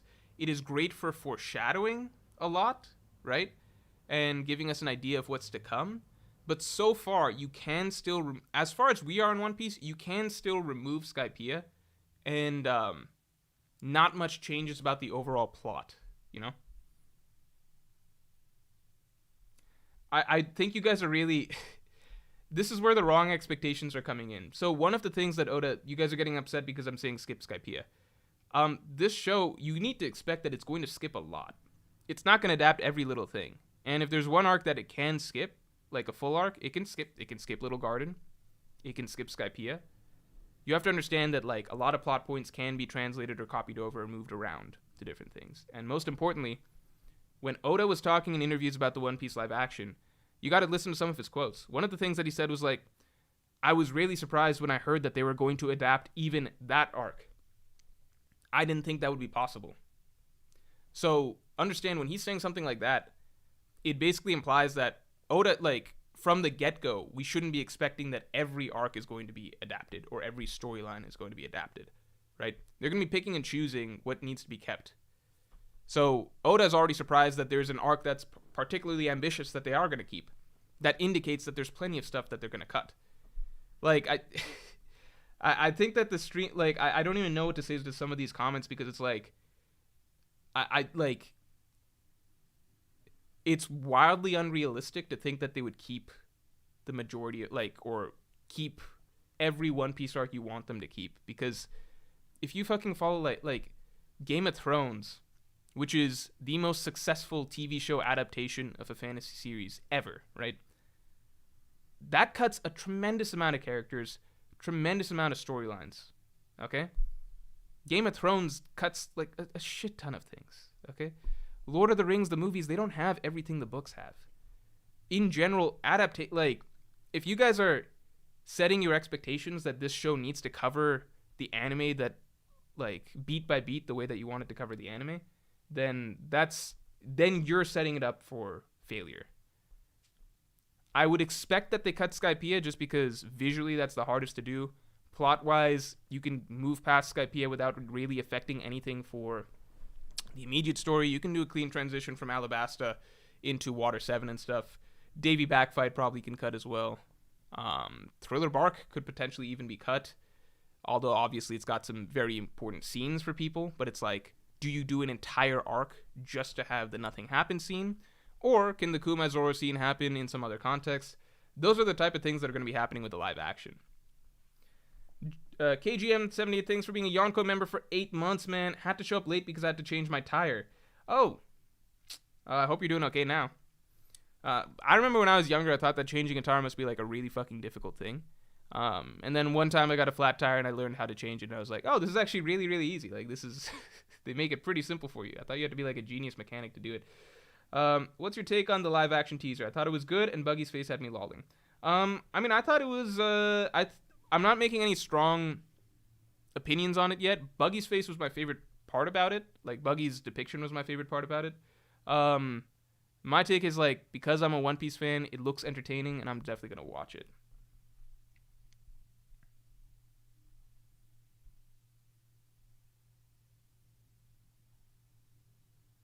Jolly D. Joester says, visually, they're going to do Gear 5th eventually. This is... I can't... I'm just talking to a bunch of like, hardcore One Piece fans. Have you guys seen any other adaptation ever? Like, do you think that... Oh my god. Jolly D. Joestar, thanks for the 2. So glad you ain't the showrunner. Dude, I don't know what to say. It's a live action adaptation. They're not going to do every storyline from One Piece. And plot-wise, if you have to remove some, Skypiea is the most removable by far. I don't... I don't know what... Have you seen any other live action adaptations, or are you just going in thinking that One Piece is going to be, like, exactly the same as the anime? Like, exactly the same plot, exactly the same storylines, we get all the same characters, everything stays the same. Like, I don't know what to say.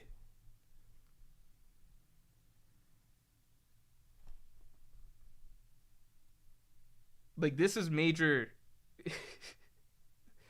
like... I think the closest you can say, I'm going to stick to Game of Thrones, right? Remember, if One Piece is even 1/4 as good if an adaptation is Game of Thrones, it's a success. Game of Thrones cut a shit ton of stuff from the books. A shit ton of stuff. What they're going for is a good TV show, right? Not a perfect recreation of the exact manga that you guys know. It's not the same thing.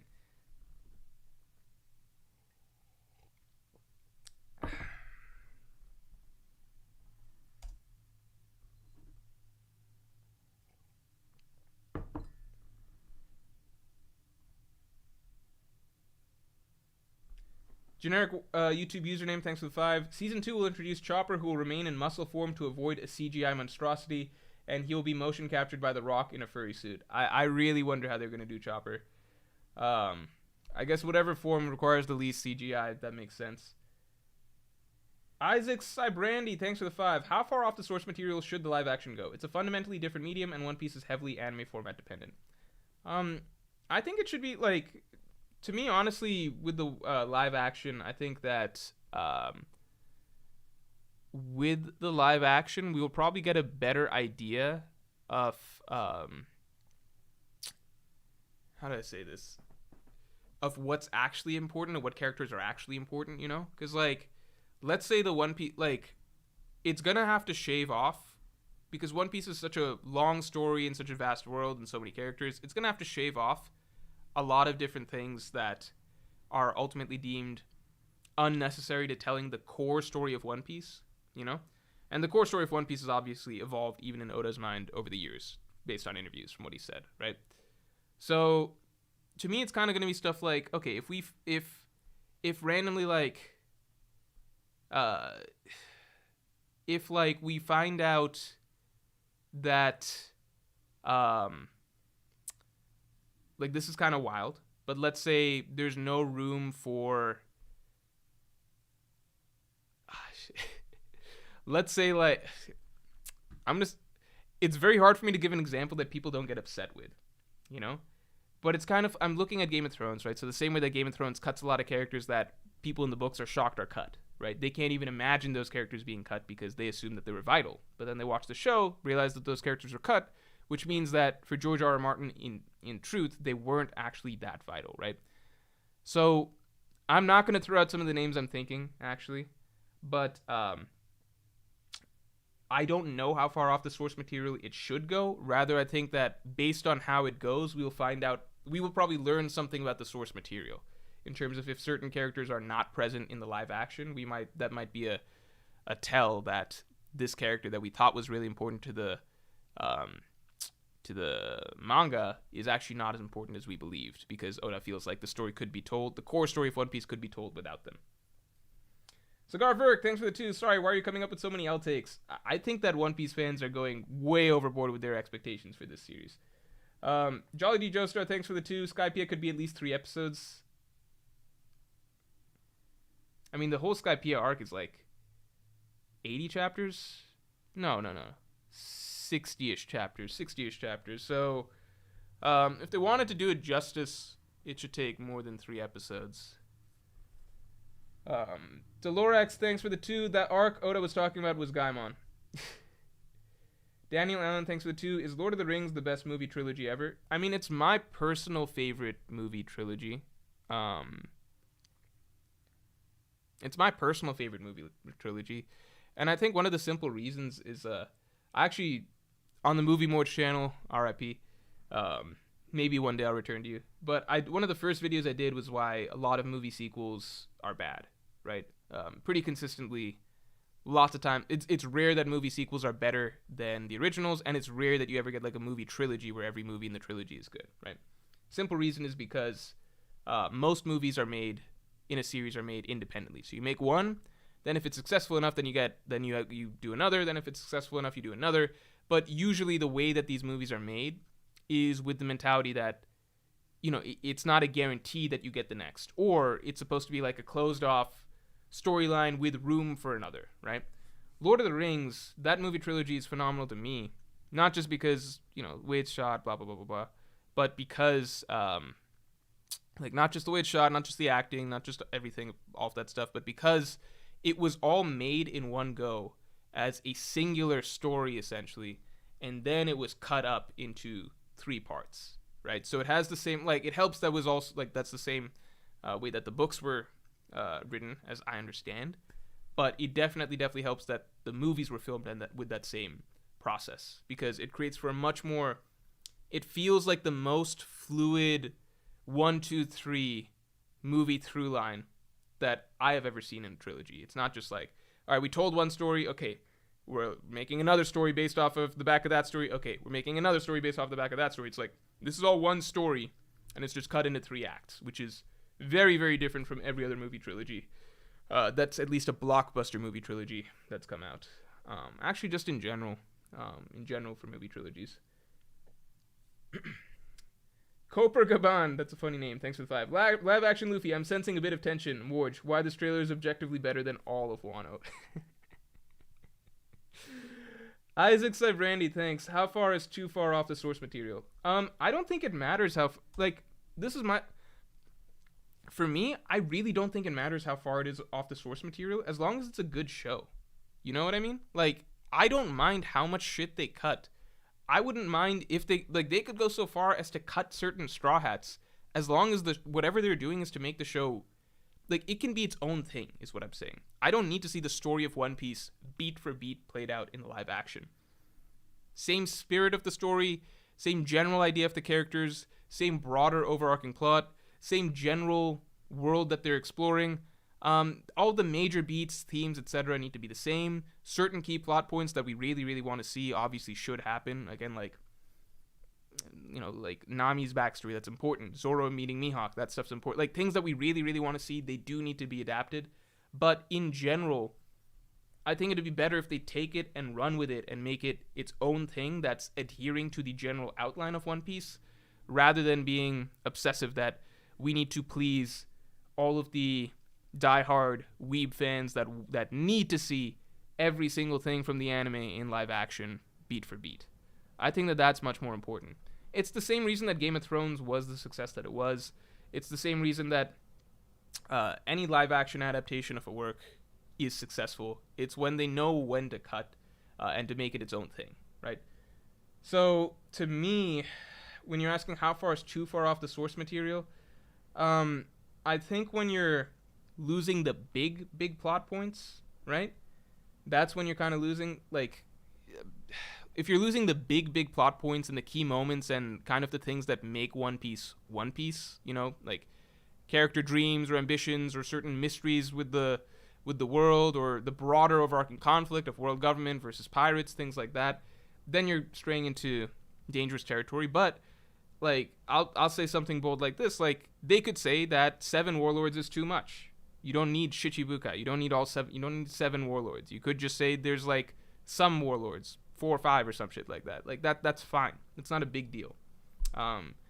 Maybe they decide you don't need Kizaru. Maybe you don't need 3 admirals. Maybe one can do the job multiple times.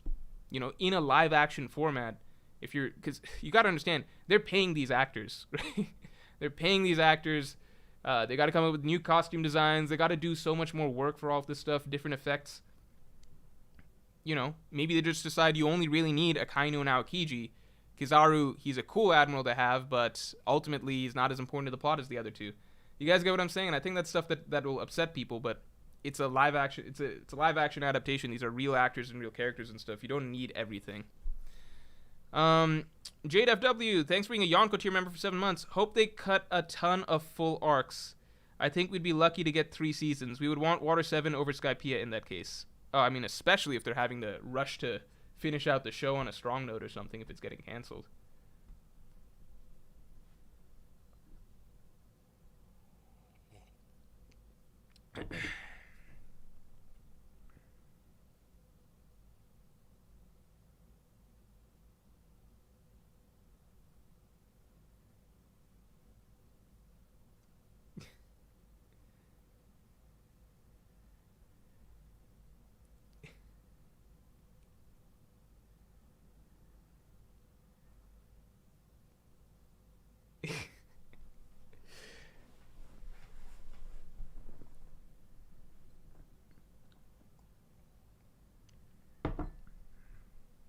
I think every time I say something that's just like a logistic issue, people are like, no, there's not allowed to be any logistic issues.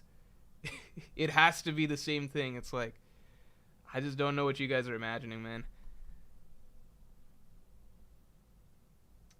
Mr. Boombastic, thanks for the 10. Honest opinions on the CGI. I think I need to see it in the context of a full episode. It needs to be in the context of a full episode. Because, you know, I'm not going to say like, oh, I loved Luffy stretching his arm, but in a full episode, maybe I just get used to it, you know? Yeah, I don't think there's going to be 11 supernovas, man. Cigar Verk, thanks for the 5. Sky Island and people there. Okay, I'm going to go this far. Do we need Big Mom? This is kind of bold. Do we need Big Mom? If so, why? Cigar Verk, thanks for the 5. Sky Island and people there, Shondorians, etc. are very important to the storyline. They can cut short NL stuff, but the lore of Skypiea Jai is important. Yeah, but that's making the assumption that that lore can't be shortened down or condensed into, like, an easier to, like, the entire arc, right? We're talking about an entire story arc. Do you need that whole 60 chapter arc and really the 20 chapter arc preceding it to establish that there is some Sky lore that's relevant to the story? You really don't. If it's just lore that's important, then you can work that into the plot in other ways. And, you know, maybe they take a trip to the sky briefly as a one-off island or something like that. But the entire plot there, yeah, it's strong foreshadowing and everything like that. And you can say the conflict between Nolan and Kogara foreshadows a lot of what's... Sorry, not the conflict between them, but, like, you know, the will of relighting the fire, etc. mirrors a lot of the dawn of the world, blah, blah, blah, blah, blah. That's true, but you don't need the foreshadowing there. You just need... if you need certain things established, like there are sky people, there's a connection to the moon, things like that, that can be established very, very easily in like a one-off episode. You don't need a full arc for that.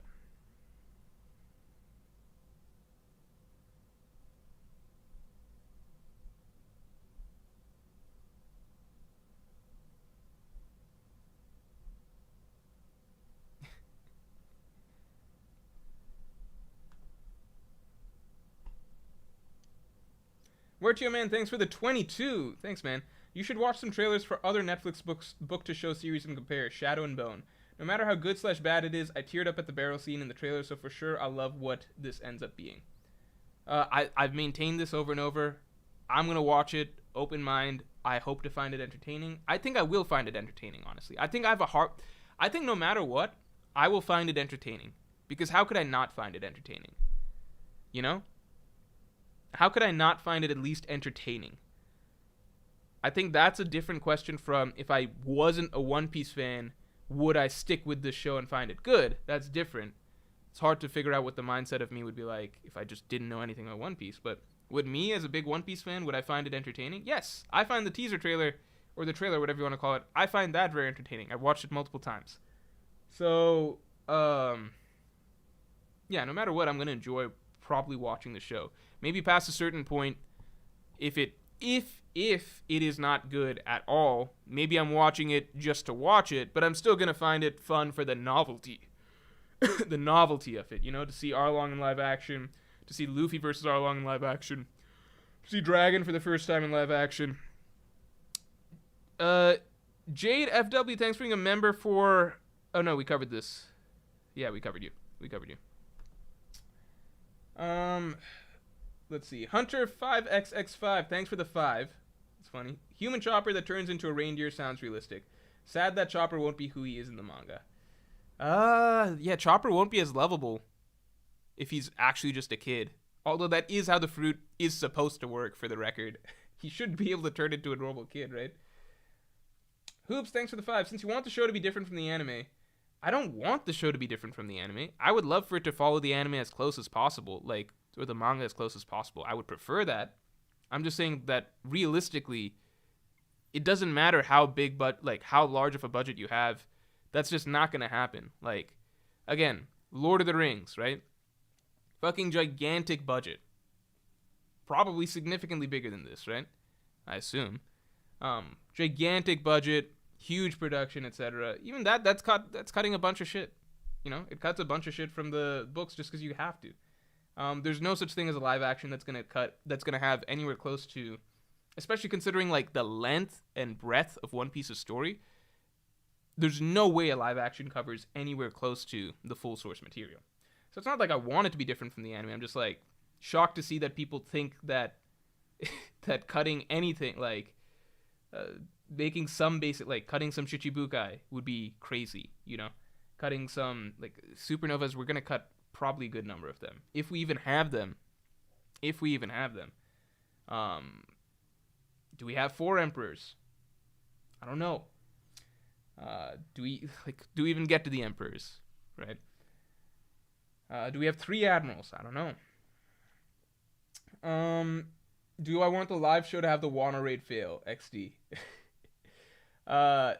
No. I would rather they just do, like, I want them to do it as, you know, as however they would do it, but I don't think it would be the worst thing if they found ways to introduce more tension into the Wano arc, you know? Grizzly Adams, thanks for the 5. Without Skypiea, the Robin stuff in Water 7 won't work as well because she would have barely traveled with them at all. No, that's the thing. Like, these are things that are really, really, like, this is basically, how do I say this? Those are points that are basically, like, the definition of things that people think, like, well, you need to stick to it because otherwise this thing breaks. When in actuality, that's the exact sort of thing that a live action adaptation, it's like, oh, well, if the only thing we really need this arc for is to make sure that this character gets some proper bonding time with the crew, like, if that's the main priority for keeping the Skypiea arc, to make sure that Robin gets some bonding time with the crew, then that makes Skypiea a very, very axable arc, if that's all that's needed. Because you can find a million other ways to do that, or any other sort of, like they could fucking keep the Davy back fight, which is infinitely easier to adapt than Skypiea, if all they need is some time, some extra time for Robin and the crew. Like, you gotta look, Skypiea is by far going to be the biggest Goliath in terms of live action adaptation for a Netflix show. It's literally traveling to the sky, right? So just adapting that part of it, and then their entire adventure is among the clouds. That is insanely difficult to adapt. They're going to be bending over backwards to try and find ways to minimize Sky Island time. So if they do go up, I doubt it's going to, like, if they do go up purely for lore reasons to establish something, it's going to be a much shorter adventure, or it would most likely have to be. This is just my guess. I'm not saying these as proclamations or whatever, but I'm just saying that, like, if the argument is, well, Robin needs bonding time, then that's one of the easiest things to do without having to do a full-fledged arc basically up in the clouds. You know what I mean? If she just needs bonding time, you could still have a Jai arc and cut the Sky Island references. You could still have Davey Backfight, cut the Sky Island references. And it's easy to forget, but, like, Skypiea did give Robin bonding time, but she wasn't that prominent in the Skypiea arc. Her bonding time with the crew was more of a slow, steady, soft thing on the side. They could just go hard in focusing on Robin's interactions with the crew in between a few episodes between End of Alabasta to start of Water 7. I'm not saying they should cut Skypiea. I'm just saying that, like, that's one thing I really would not be surprised if they cut among all the arcs pre-time skip.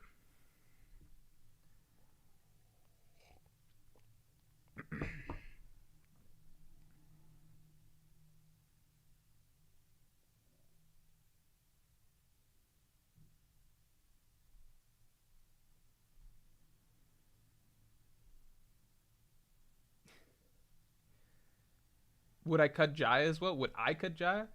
I think Jaya is an easy arc to adapt, right? Very easy. At the end of the day, I think I would agree that going to the clouds just briefly, it feels very important for the sake of One Piece.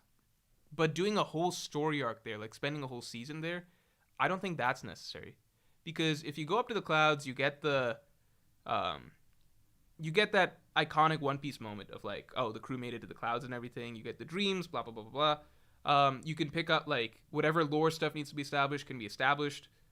But doing a whole storyline there, like the whole Wiper, Shandiad's battle against Enel's priest and all that stuff, that's a huge undertaking for, like, the conflict itself is not that relevant to the rest of the plot of One Piece.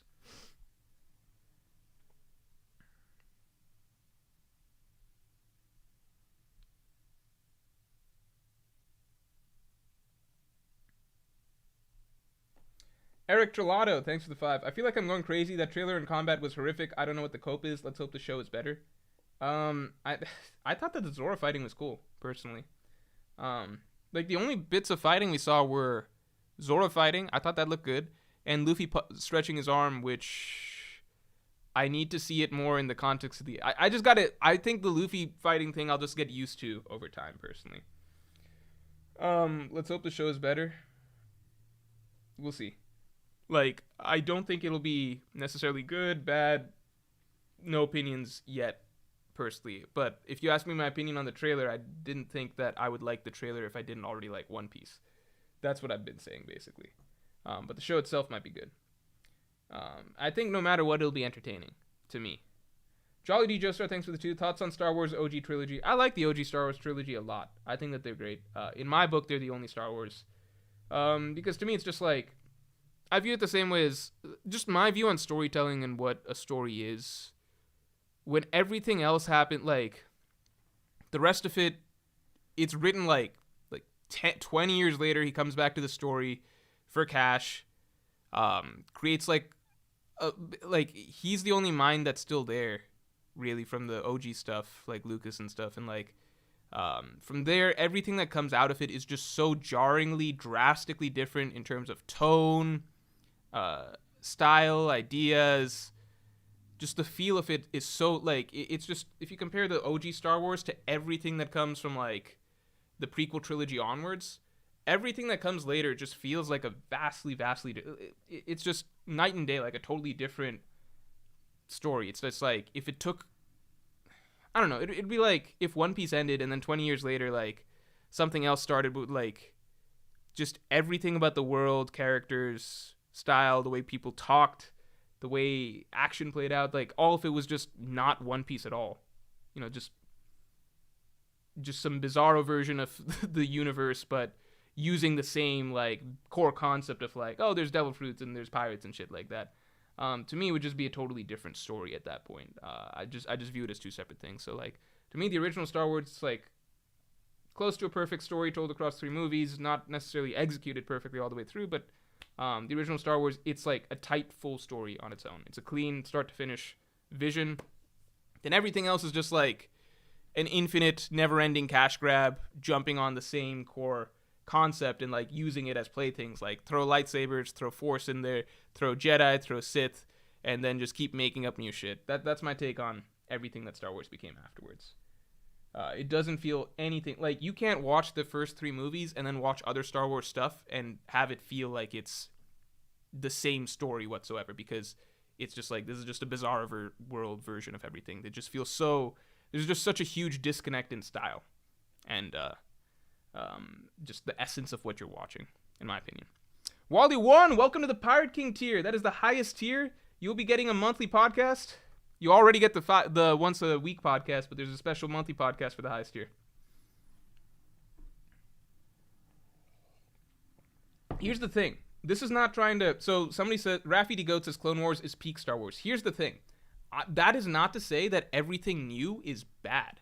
In fact, how do I say this? Like, it's not about quality. That's what people always get wrong when I try and raise this opinion about Star Wars. Because people have come at me about this in past streams and stuff like that, on Twitter, in real life. Like, people get touchy about Star Wars. It's not about quality. There's stuff from, like, new Star Wars stuff that is phenomenal. You could, if you like Clone Wars or something better than the OG trilogy, that's perfectly fine. To me, it's just that, when I'm saying that, like, what is, like, my view of what a story is, the first 3 Star Wars is such a distinct, complete,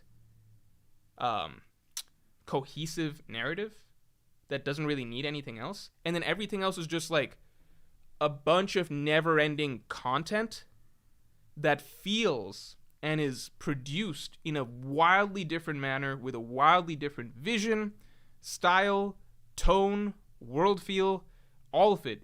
The only stuff is the same as like, well, it's got lightsabers and Jedis and stuff, and it calls upon the same lore as the other thing, but it's just, it does not feel like one cohesive story whatsoever, right? There's a huge disconnect in that 20 years between what the modern day Star Wars stuff is.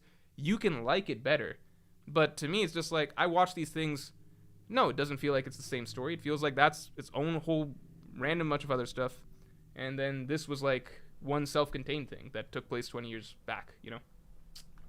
I don't know. That's me. But it's not about quality. You can like the new stuff better. I'm just saying, does it feel like the same thing? No. Laboon is not important, to be honest, says Manuel Payan. They could cut Laboon. They really could. Mr. Crescent, thanks for the 5. I have low expectations, especially after seeing the pistol, but I hope it surprises me and is actually really good, but fights will be a challenge, in my opinion. Yeah, the fights are going to be the big one. No, I don't think that the fights are the big one. I'm not going to be watching the One Piece live action mainly for the fights. I don't know. I think I just want to see the crew interact and see what the characters feel like and stuff like that, and see some of the hype moments. But, you know, let's be honest. East Blue, the action wasn't even that good in the first place, right? I don't think anybody's like, oh, One Piece's action, like, choreography was great in the anime or the manga in East Blue. You know, if we were being honest, the One Piece anime, the action wasn't good in East Blue. So it's like, if the live action fighting is bad, you know, for East Blue, it's actually faithful to the source material. Cigarverg, thanks for the 5. A random recommendation, I don't know if you've already seen it. DC New 52 from Flashpoint to Dark Apocalypse. 15 movies is best binge I've had of any movie series. I've watched those movies in bits and pieces. So I've watched the Flashpoint movie that started it, and I watched the finale with Darkseid and everything like that. And I've watched bits in between. I like it. Jolly G Joestar, thanks for the 2. Morj wants One Piece live action Wano raid to end in failure. No. Lead Off Gaming, thanks for the 2. If Gaimon isn't shown, he won't return in manga. That's true. It would tell us that he's not important, which none of us could have guessed at. Daniel Allen, thanks for the 2. How do I become a member and benefits of each tier?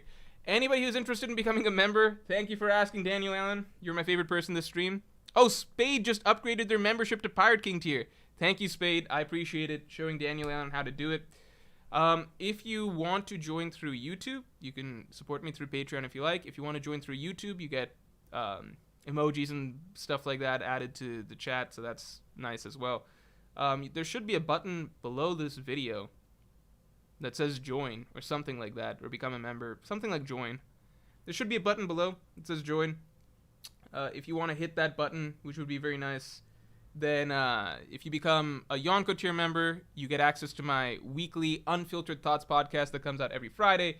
I share all my thoughts on recent events, outside stuff like the One Piece live action, and recent videos that I've made, etc. Stuff that I don't share on stream, in any video, etc. Just extended thoughts, unfiltered, go into that podcast.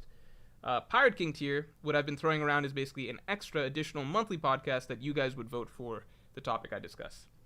John Ross, thanks for the 2. Season 2, they still have props and clothes from season 1. Yeah, I mean, the Straws don't change that much in terms of their clothes. Mark Hogan, thank you. Big Mom is needed only for Sanji's Whole Cake arc. Yeah, and you could probably do that character arc in a different way, right? Couldn't you? That's the thing, like, with these live-action adaptations, they're going to try and combine or coalesce storylines as much as possible. Jack Mihawk, thanks for the 2. At Wano, they'll cut the tension. Unnecessary. Well, what's there to cut? Need some in the first place. Ajar Lodi, thanks for the 2. Stuff like Skypea, Foxy, and Kid definitely getting cut. Maybe. Drek. Thanks for the 5. Unironically, cut the minx. We only need Zunisha itself. Yeah, like, we lose a really good moment. One of my favorite post-time skip moments. Raizo is safe. But that moment itself, you could do with a different group of people. You could do it with the Wano Samurai or something like that. No, it wouldn't work because the whole point is that it's the minx protecting someone from a separate race than them, like an allied race, you know. I mean, if you kept the minx, it would pretty much just be for Raizo is safe. We only need Zunisha itself, yeah. I mean, that's another question. Do we need Zunisha? We don't know yet in the broader story how important Zunisha is. We get the sense Zunisha is important, but it's like, how important? If Zunisha's main role is just to come by and say, Joy Boy has returned, I'm pretty sure the live action could figure their way around that one. Because if you're the live action, you're going to be trying to find any way possible not to have to consistently animate this giant fucking elephant, you know? Mechlor, thanks for the 5. I feel like Chopper won't be too bad if they make him like Detective Pikachu. That's true. Chopper could be great in the Detective Pikachu style. That wasn't a bad effect, but I guess movie versus TV show isn't really fair. Yeah. Maybe they just keep Chopper like they just try and use Chopper as little as possible. Keep him stowed away under deck all the time, studying his pharmaceuticals and shit. Not a Pro 64, thanks for the 5. We'll know how many characters they're going to keep based on if Smoker stays or not. Not too important of character, plus will cost money because Logia CGI. Dude. I really don't think they'll cut Smoker. But at the same time, I'm like, by my own arguments that I've made, he would be ripe for the cutting, wouldn't he? A marine rival to Luffy that ends up not being a rival. I hope they don't cut... Like, the thing is that Smoker is vital to he's vital to East Blue. I think he's really, really important to cap East Blue off with, just for the sense of threat that he poses, the excitement of, like, someone chasing them into the Grand Line,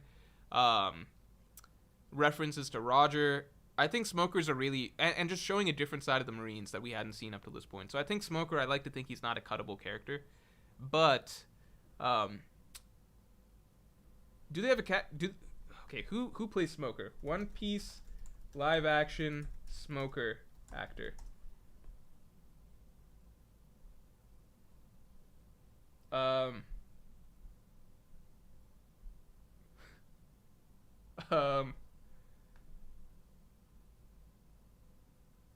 They don't have an actor for Smoker.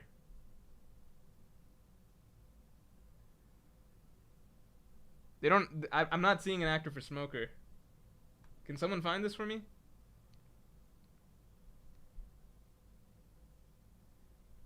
Where's Smoker's actor? They got Sanji, they got Vivi. Vivi's already cat... Wait, is this correct? Is this correct, or am I just reading something totally made up?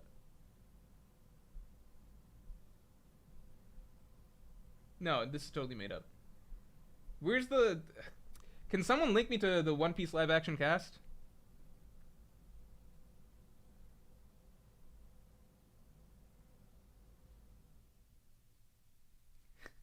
Someone link me the live action cast, please. Anybody, anyone. Also, let's get the stream likes to 700. Shit. They haven't announced one, lol. They don't have Smoker. If they don't have Smoker, I'm just going to say that I'm validated for pretty much everything that I said on stream so far, which is that they're probably going to cut a bunch of shit. Because they have to. But at the same time, I hope they didn't cut Smoker. This is a win-win, I suppose. If they did cut Smoker, then I was correct in everything I said. No, but then it's a lose because I don't get Smoker. It's a win if Smoker's there, and then I'm technically correct if Smoker's not there. But I hope they didn't cut Smoker. Some actors haven't been announced yet. Roger is one of them. Okay.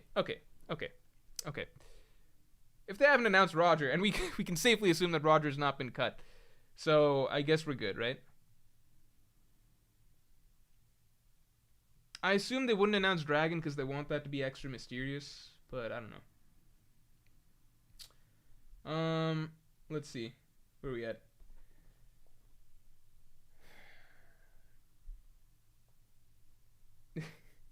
John Ross, thanks for the 2. I unironically want Eminem to play NL. I mean, I believe that you unironically, like, you genuinely from the bottom of your heart want that, but you know that that's not going to happen, right? Wally T, thanks for the 5. Morj, you said you treated college as a 4-year vacation. How did you get a job after? Asking because I low-key did the same. Okay, I don't... I really hope you didn't hear me say that, and then that, like, reaffirmed your faith that it's okay to just not try in college. I mean, I tried for college for everything I needed to. I was a humanities major, though, so it wasn't hard. So, like everything needed to pass your courses and stuff, but I never cared about my college GPA. I did try quite hard in, I did mock trial. Like, I did extracurriculars that I tried hard on. So I did mock trial. I did Ethics Bowl, which was a really fun debate thing where you go to other schools and you debate ethics, like ethical conundrums and stuff. Mock trial, you also travel to all sorts of schools and stuff. So you go to, like, Yale and compete, you know, blah, blah, blah, blah, blah. So, and I did really well in those. Like mock trial was kind of the thing that I was by far best at college. So, like, you know, I would consistently win attorney awards and stuff anytime I'd go to compete places. So based off of that, I was like, okay, I can just be a lawyer after school, like after college is done. And I did the LSATs and I did very well in the LSATs and stuff. So I was pretty much all set up to be a lawyer. Just because I didn't try that hard in my classes and stuff, it was still good enough to get a fine GPA, but I didn't, like, get, like, D's all the way through. I didn't have, like, a 2.0 GPA or something like that. So for me, heading out of college, I was like, okay, I can go to law school, be a lawyer, but here's what I actually did instead. I was like, I'm not going to go to law school first. Instead, I'm going to start my own business and see how that goes. So my parents kindly allowed me to stay at home for a year out of college, which was necessary. During that year, I had a videography business. Me and my friend started a videography business. We'd won a small video competition on the college campus first, so we had confidence in that. I put all my effort basically into extracurricular stuff, right? So video competitions, mock trial, debate, ethics bowl, stuff like that. We did the video business, basically doing local videos for businesses in the area and stuff like that. I also took up a part-time job as a court clerk, so I was like the dude that types up the notes of what's going down in orphans court meetings, basically, like orphans court hearings and stuff like that. So it's not like I was just like did terrible in college, came out, got a normal job and everything like that. I came out with the mentality of like, okay, I'm going to be a lawyer, so I'm fine. But I also don't want to go to law school just yet, so I'm going to do everything in my power to try and make things work independently first. So I didn't really get a job out of college. I had my videography business, which eventually grew into meeting certain people that turned into a marketing business. I had my YouTube channel going at the same time. I started that right out of college. If you want to be a content creator, I suggest that being a good idea as well. Honestly, start that now while you're in college and you don't have responsibilities. If I could go back in time, I'd have told myself that. And yeah, things just worked out over time. But I've never had to work a normal 9-to-5 job, basically. I've been lucky enough to avoid that just because. But it was very hard for a period of time because there was a period of time I was doing videography business, part-time job as court clerk, plus trying to do YouTube channel in part-time and like whenever I got free time. This was back when I would upload like once every few months or something, but like some hefty analysis video. So for a while I was working basically technically 3 different things. So it's not easy. It's much easier if you just try hard in college and then get a good job after it. Worked out for me now, but I suggest you get your shit together if you can.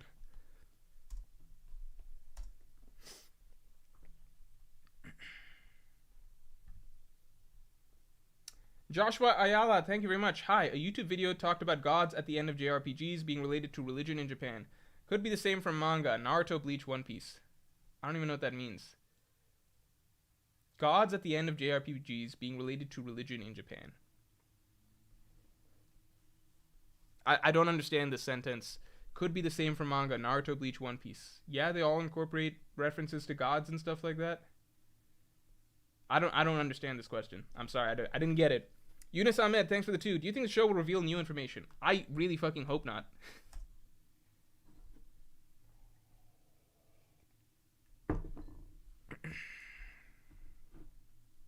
Supersonic Squad says, so it wasn't a 4-year vacation. Liar. No, it pretty much was. I pretty much never went to class. Because I had almost all humanities courses, you really didn't have to go to class. Because they would post all their lectures online. Anybody who's taken humanities courses knows this. They post all their lectures online. You don't have to show up for the vast majority of them. Even the ones that you do have to show up, it's like just participation points that are easy to miss.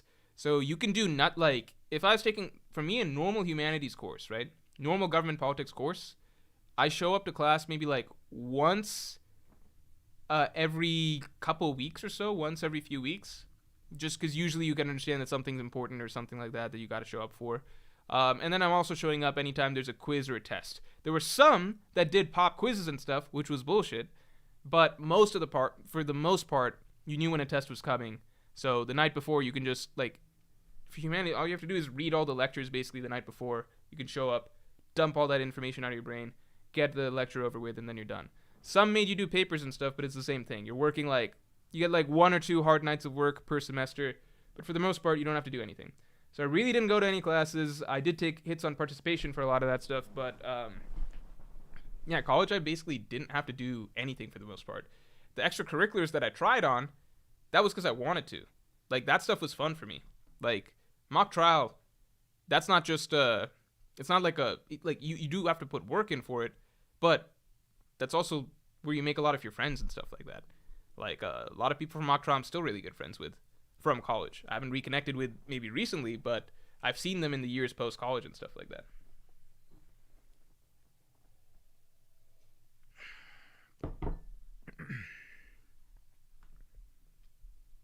Okay, so the One Piece full cast and crew. Seems like Smoker is not mentioned. But let's just assume he's a secret.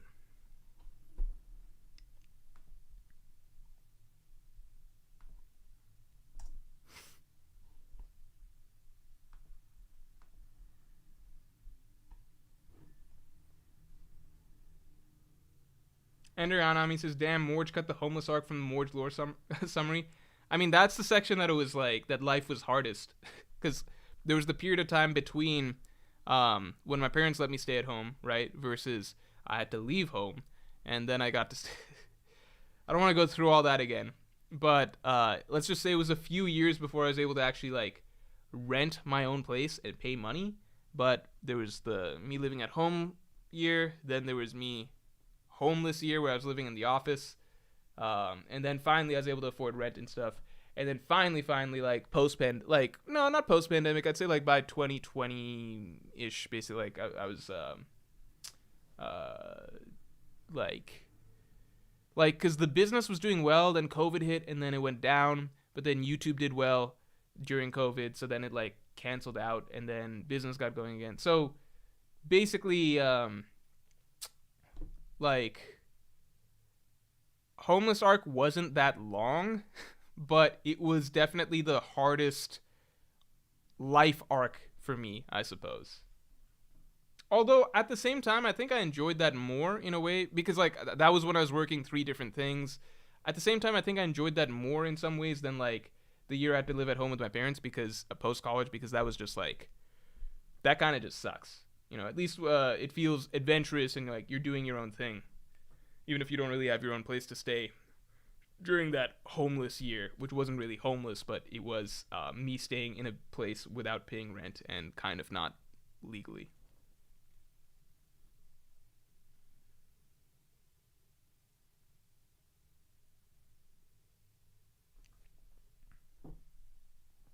Jacob says can't do that in physics would be tense. Yeah, I mean I had friends who were engineers, so I know basically how difficult it is to you can't skate by if you have a STEM class at all.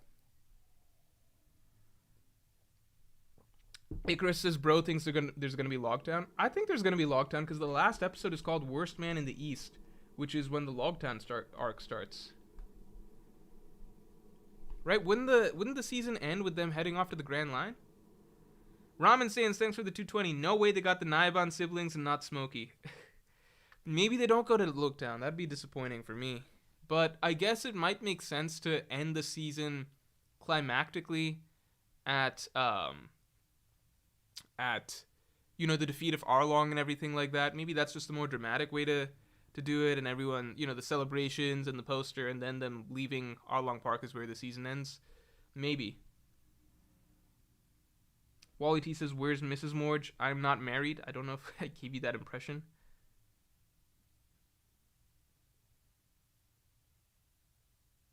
Woe Superior says, Morj, do you think Zoro was too angsty? I mean, Zoro's always like a very serious character. So let's see. I think like in the live action, they're going to try and find different ways to play. Like they're going to play up certain aspects of a character's personality just to make the dynamic click in a certain way. And also just the way characters choose to portray them, that's going to come out in a sense, like, and be its own thing too.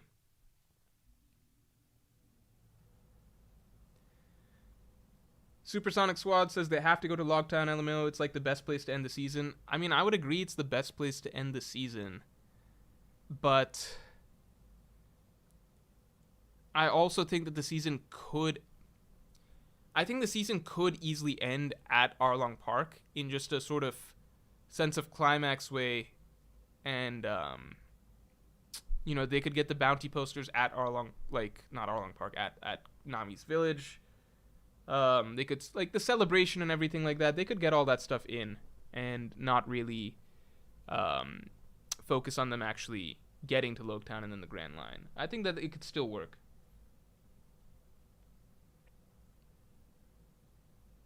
Tia's focus says we get the foot on the barrel scene, so I doubt it. Yeah, but that could just be them heading away from Nami's village if they wanted. Like, they can reshuffle events, Like, they're like, now we're heading to the Grand Line or something, and then next season starts with them hitting Logtown to head off to the Grand Line. Ramen Stains, thanks for saying Mork.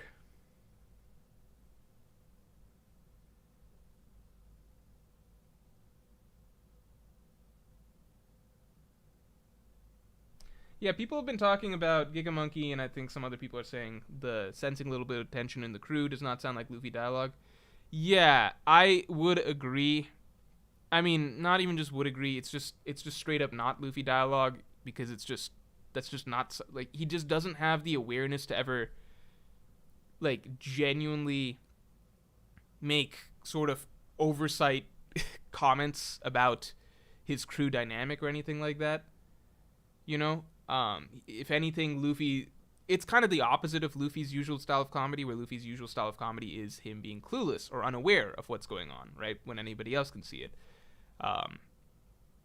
This is the opposite, where it's kind of like Luffy being the one to observe and comment on some actual conflict that's going on in his crew, as though he's kind of he's kind of the manager in this situation that's like, I should probably take charge of this or something like that, Joseph1209, thanks for the 10. If you were trying to get a friend into One Piece, how would you pitch it through the trailer? So I have to pitch it through the live action? I would just pitch it as basically like, yeah, this will probably be like, I don't think I would tell them a ton about One Piece itself. I would just say that if you're looking for like a really fun show to check out that's like wild fantasy adventure, and it's probably going to be a little bit campy, but it's just going to be a cool ride, then I would say check out this trailer for One Piece. Because I'm not going to give any expectations of...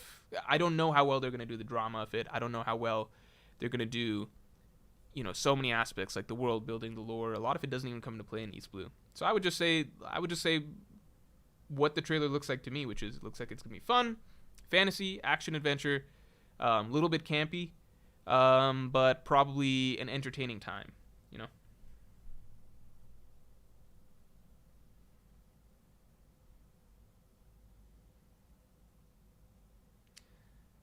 Yeah, people are saying that Luffy wouldn't know there's tension, he'd laugh it off, he wouldn't notice. If he does, he would just laugh, insult them as well. That's the usual Luffy we know, but Dr. Farewell is also pointing out Luffy being completely clueless would not translate well in live action, in my opinion. And that is a point. I'm sure that they're aware of these things and are kind of... Like, I've said this before, a lot of Luffy's usual comedy... Like, the anime go-to trick for Luffy's comedy is Luffy says or does something really dumb.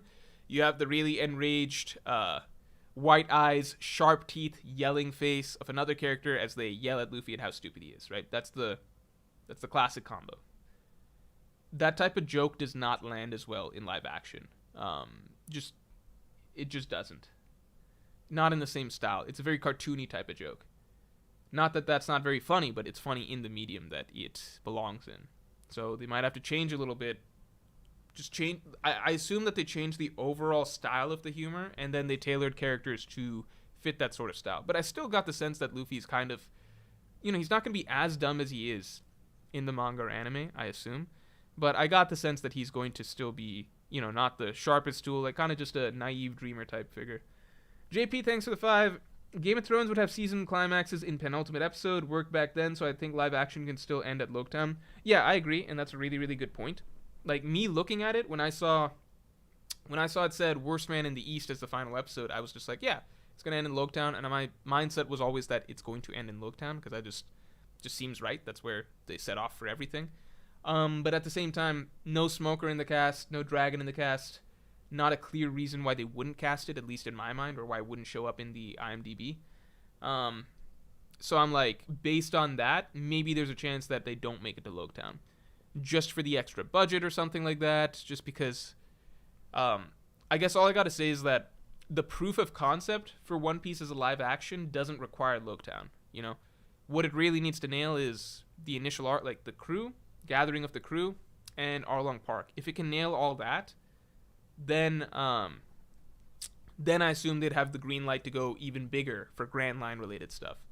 So because the proof of concept and really the story of East Blue doesn't rely on Loketown either, everything kind of comes to a head and closes out at Arlong Park. Loketown is great as the kicking off point. It's the town of beginning and end, so it's the kicking off point for the Grand Line. But because you can pretty much tell the story of East Blue without Loketown, and you could technically save that for the next season, I wouldn't be surprised if they ended up cutting Loketown. Because it just...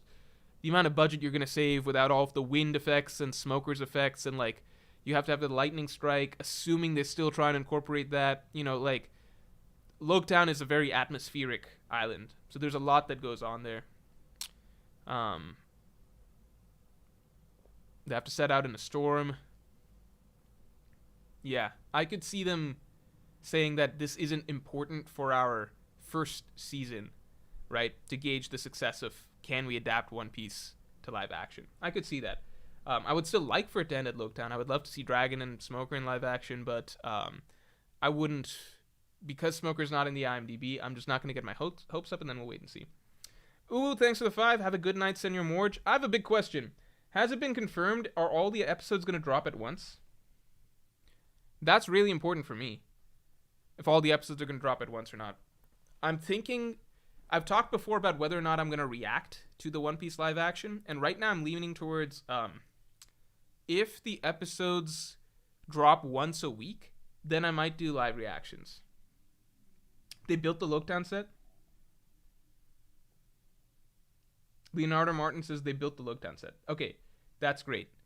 Unless it's just for the opening shot, but I imagine they wouldn't just do all that for the opening shot. Like Roger's death or whatever. But we'll see. I hope they get Loketown in. Anyway, all the episodes drop August 31st, yeah, then I'm not going to do a reaction. I'll probably just do reviews. Maybe I'll react to episode 1, but beyond that, I'll probably just want to just watch it on my own time.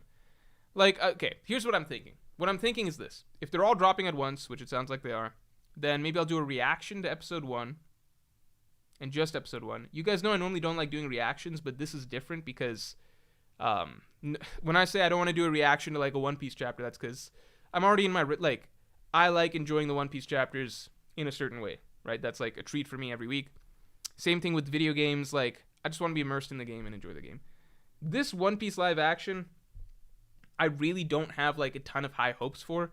I'm not expecting to, like, this is one of those things that I think I will enjoy more if I'm experiencing it, getting to talk to other people at the same, like, seeing other people's comments and reactions as I talk about it, basically. I think that's something that I will enjoy more, at least for the first episode.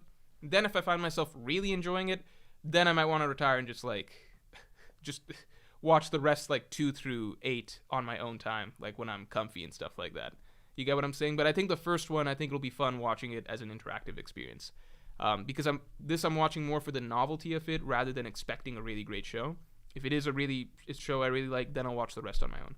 So that's where it comes to in terms of reactions. As for reviews, I think I'll do a thing where, like, because everyone's going to get out the reviews, I'm going to want to get out my review as well, you know? I'll probably do something like drop a review of episodes 1 to 3 or something like that. If I really hate it, then I don't think I'm going to keep doing reviews just because that feels mean. But I'm going to get out my thoughts a little bit, for sure. All episodes around an hour? Yeah.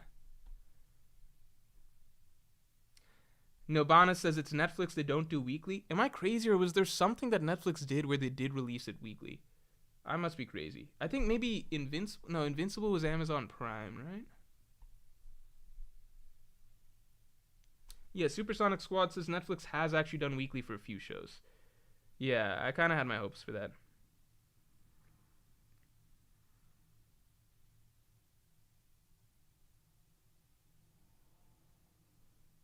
How far away is August 31st? Is only 2 months. That's kind of crazy. Imagine we get another trailer in that time. Alright, guys, I'm going to call the stream in 9 minutes. In 9 minutes.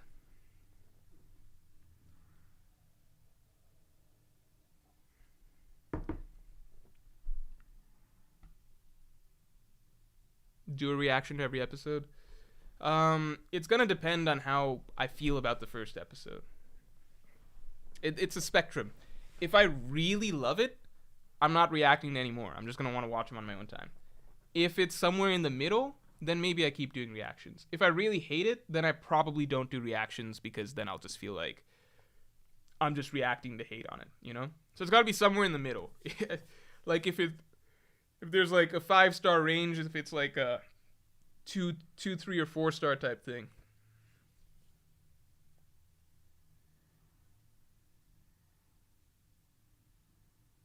Vinland Season 2 is weekly?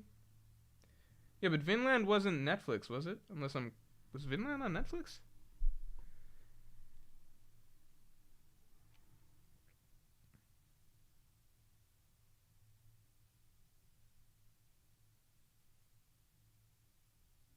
Joe Mama says Morj when you're playing Elden Ring. I'm trying to give some space before playing Elden Ring because I want to play Bloodborne first, but I don't know how to do that. I also think once I play Elden Ring, I'll just be really invested in playing Elden Ring. Like, it'll just suck up a bunch of my time. So I'm trying to give some space. I'm thinking I might play Tears of the Kingdom. Just because I want to play Tears of the Kingdom, 1. But 2, I think that I imagine Tears of the Kingdom is a more relaxing game. I imagine it's more like just pick up and play for a bit, put down, you know?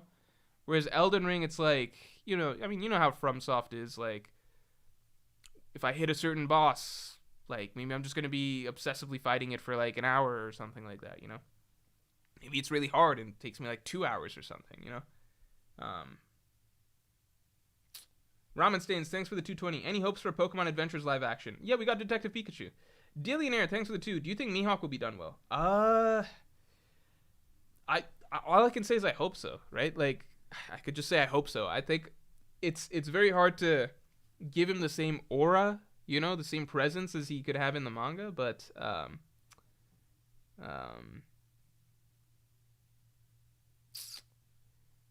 I think that it's a what's good about Mihawk is that he's a role that I could, how do I explain this? He's a role that I could see someone doing a really good performance for.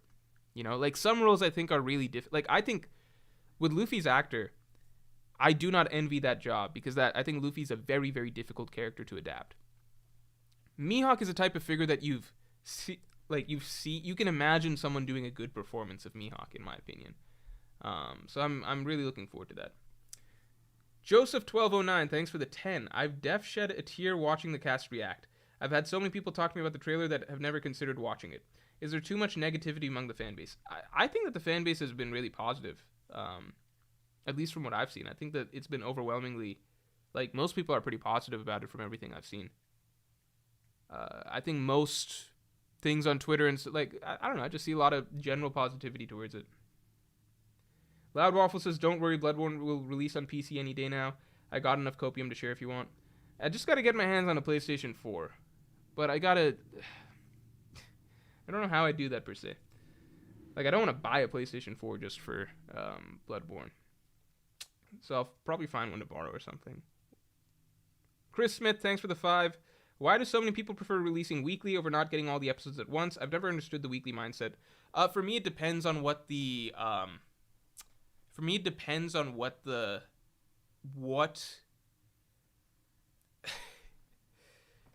I think I shit on JoJo's fans for complaining about getting it in batches because I was just like, batches are objectively better. Right? They're just objectively, because you can watch it weekly if you want to, but you can also watch it in, all at once if you want to, so batches are objectively better.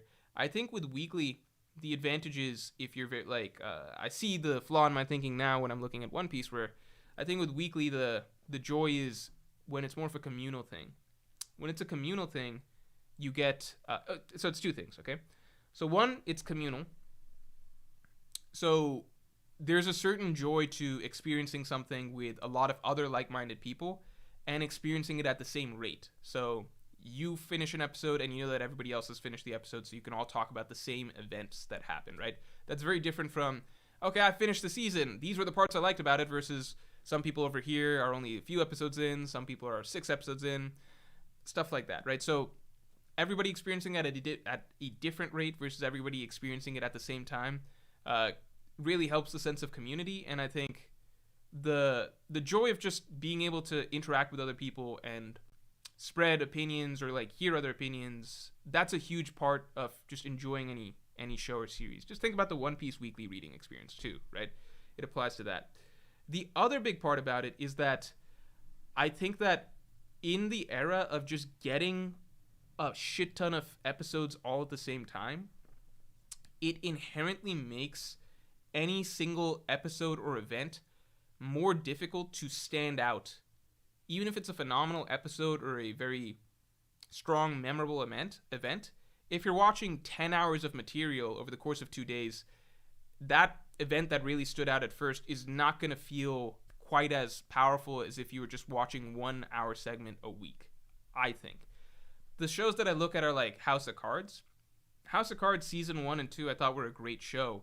But I could binge through all of season 2 and be like, oh my god, every episode something really cool could happen. But by the end of it, it's all just squished into one general blur of events where I remember various different things happening and plot lines happening. And overall, I'm like, wow, that was a great season. But singular events don't stand out as much because I just consumed so much at the same time. Whereas Game of Thrones coming out one at a time, it's yeah, the Red Wedding, that's something that you just remember forever. It just stands out so well. It's I remembered that episode from the season. I remember the certain episodes from Breaking Bad very vividly when they happened in the season. Whereas when even if you have a really good show, if you're binge watching 10 hours of material all in one go, certain things are just going to blend together over time. I felt the same way with Stranger Things at points. It's just what happens. It's just what happens. Caleb Brown, thanks for the 2. Hey, Morj, just want to say your hair looks good today. Thanks, Caleb. I appreciate it.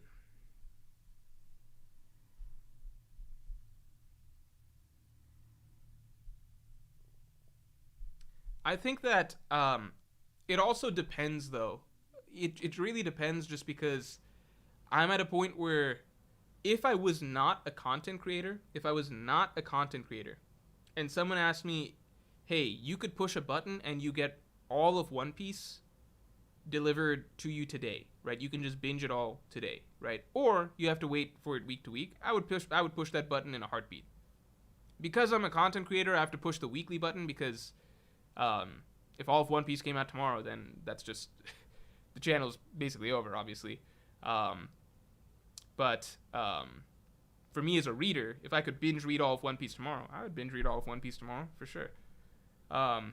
So it depends. It depends where you're at with the series. Yeah, it depends on various factors, I think. You know what it is? I think if it's something like okay, here's my final opinion. All right, I think if it's something that's season by season, okay. So imagine if something's already going to be coming out to me in batches, like let's say JoJo's, or let's say like the One Piece live action or something like that, then I would prefer it spread out weekly, because then it's like a long-term event that you're really getting to enjoy. If it's something instead that's like indefinitely, like it's just happening week after week after week after week, period, it's not like seasons or anything like that, then I'm like, fuck it, I'm tired of this, let me just get it all binged all at once, I just want everything. Does that sound weird? I don't know if that makes any sense, but it's kind of just like, if I'm hearing Stranger Things, a new season is coming, I'm like, it would be better if they spaced that out week by week. But if it's something like One Piece, which is just already always happening one at a time, week by week, then I'm like, you get what I'm saying? I think it's like, if somebody's offering me a batch of something, if it's a batch, I'm like, spread that shit out. If somebody's offering me like, just, you can have the entire series right away, or experience it all week by week, like forever, like every single week of this year and next year, and then next year you're gonna get one chapter, one episode, then I'd be like, no, just give it all to me now. I don't know if that makes any sense, but that's where I'm at. Hef, thanks for the 10. Long time watcher, first time donator. Thank you very much. One hope for the live action is that they don't make Zoro too serious samurai type off the rip. He's a goofball in East Blue, to be honest, and One Piece should be kind of funny. Yeah, Zoro's actually gotten more serious, I think, over the years. As long as they as long as they don't make him too stoic and too serious, I would agree. As long as they keep the funny parts of his personality, or like the, like there's more nuances to the type of character he is, rather than just pure serious silent swordsman. So I hope they don't Flanderize him in that direction, but he had the second most screen time or dialogue in the teaser, so I think that indicates he's going to be important. I don't know.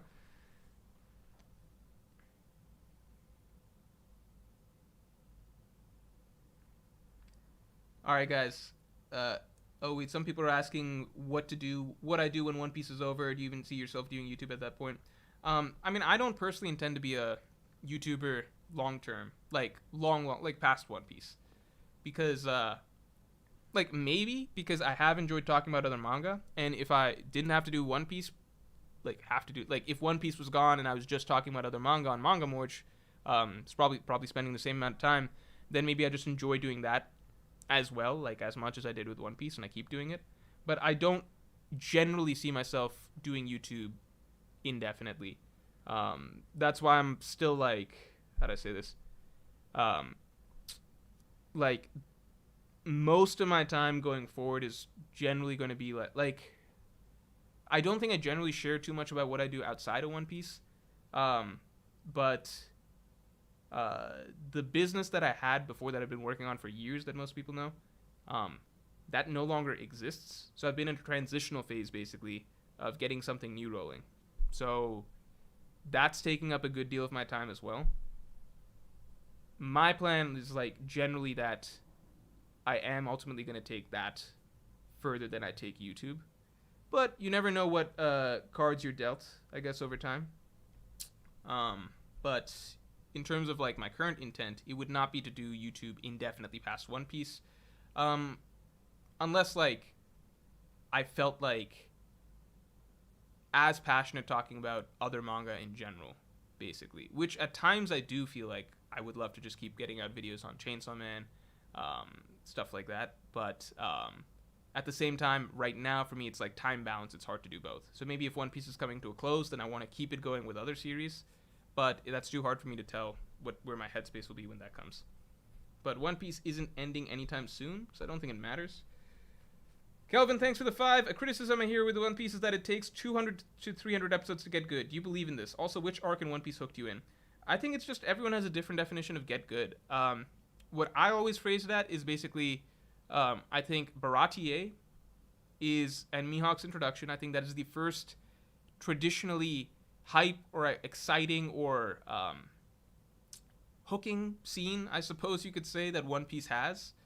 Because up till then, you don't really get a gauge for what the broader world is like. You can't really tell like what higher level strength is going to look like, or just even a general structure to the future of the narrative of the world, or what they're going to be exploring. You're kind of just told that, hey, they're heading in a general direction called the Grand Line, but it's meaningless to you at this point. And then Mihawk shows up and you're like, that's the Grand Line. I want us to go there. There are other strong characters like that. That's exciting, right? And then the scene, of course, is very powerful just character-wise, okay? So I always say that the Mihawk scene is the first great One Piece scene. I don't count shit like Chapter 1, like Shanks saving Luffy from the Sea King and stuff like that, because I think that that's iconic now in retrospect, but I don't know if that's, like, you know, like, I don't know if that's that indicative, like, beyond that, what the story becomes, like, that's a flashback scene, you know what I mean? Like, generally, you're not seeing Shanks and Luffy's adventures and stuff. Like, the Mihawk scene is the first scene that's like, okay, this is what the adventure is going to feel like going forward once we move to the Grand Line, right? So the Mihawk scene, I think, is the first great scene. I think Arlong Park. See, the problem with One Piece and when it gets good is that One Piece has so many aspects of it that make it great that they all come in different intervals and it's slowly stacking. So I would say that the first time you get an idea of the emotional highs and the dramatic storytelling and power and like the serious weight behind what One Piece is, what One Piece can do with its characters, I think that core of what it can be, the first time you get that is Arlong Park. So if Arlong Park doesn't move you in some way, I think that's a possibility that One Piece is not for you. That's what I always say. If it doesn't move you at least in some way. So that's one. Then I think Alabasta is the first arc that gives you an idea of kind of the scale and scope of what One Piece conflicts can be. So like a kingdom at stake, high level villains, plot twists and turns, a large organization that they're up against, entire crew getting fights and stuff. Like that's kind of the classic One Piece sense of scale of its broader conflicts that we're used to now. That makes for iconic One Piece arcs. So you got to wait for Alabasta for that sort of thing to come, right? So initial idea of hype and future world building that comes with Mihawk. Emotion, dramatic storytelling, character stuff that comes with Arlong Park. Scale and scope of the conflict, that comes with Alabasta. Enies Lobby is kind of what I think blows the world open in terms of like, holy shit, there is a broader conflict to One Piece. It also just takes everything that you had before, like the character stuff, the friendship, the bonds, the themes, all of this stuff, the drama, the tension, etc. All of that is taken to 11. So I think Water 7 Enies Lobby does that. And then Marineford, it's just a wrap. Marineford is just like, this might be the craziest, most ambitious story ever that I've ever read. So I think those are the 4 hurdles of One Piece. I would say Arlong Park, Alabasta, Water 7, Marineford. Mihawk is the first like hook event, but it's just like an event. It's not an arc. But that's part of the difficulty of getting people into One Piece, which is like, when does it get good? It can mean so many things, right? For some people, it's like the real story of One Piece only begins at Marineford, and that's like 500 episodes out or 500 chapters out, you know? Tom, thanks for the 2. Stream for JoJo Land since Chapter 5 probably makes Volume 1. Yeah, maybe if that makes Volume... I gotta binge some chapters of JoJo Lands. Was the latest chapter good? I gotta catch up a bit.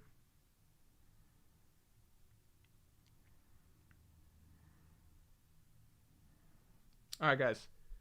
I think we can pretty much wrap.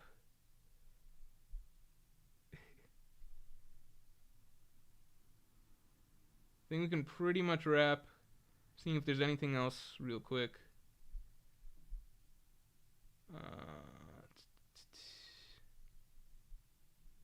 Okay. Yeah, I think we're pretty much good. All right, guys. Thank you very much for Morj has become a has-been YouTuber making NBA videos. I made one. Okay, let me just talk about the break coming up, right? Because we're on the 5-week break. I think if I do a Thursday stream, just expect a variety stream generally. I don't think I'm going to talk normally One Piece is always the Monday streams in general, and then Thursdays are chapter reviews. When we don't have chapter reviews, I normally don't stream on Thursdays. Because there's no chapters for the next 4 weeks, I could just not do anything on Thursdays, but I'm thinking I might also do some variety stuff. So last week I did NBA discussion. This week I'm not going to do that. I'm thinking I might stream some game stuff this next week, but I haven't decided yet. Billy Bob asked Morj thoughts on KD's new super team, or is it a super team? Okay, let me just say something on that real quick, because next stream is not an NBA stream, so I get to talk about it a little bit here. Remix King is Morj. Can we do another tournament, please? That's fun. Yeah, we could do a tournament. Maybe we could do a tournament. I just don't know if it. I'm thinking next Monday's stream is going to be my top 20 or top 30 strongest characters in One Piece. I think that's going to be my next Monday stream, but a tournament stream would also be fun. So maybe do that on the Thursday or the following Monday or something like that. But that's a good idea, Remix King. You never have good ideas, but you came through today. Volume cover ranking stream, that could still happen. So maybe I do some of these on Thursdays, maybe I do that on Mondays. I don't know, but I do want to do volume covers.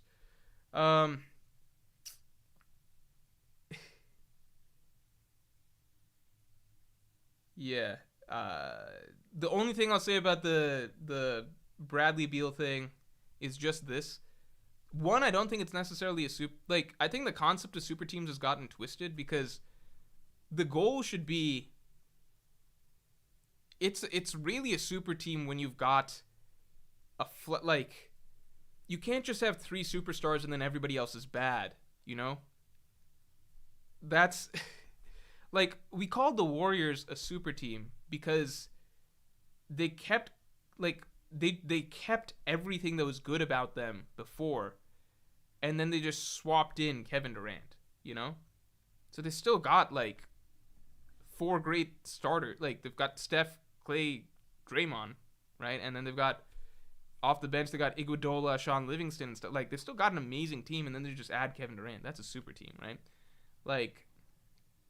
I think in general super teams are a little overblown because it's just come to mean okay, if we just get a few stars together, then we got a super team. But it's no, you can still have a bad team like that.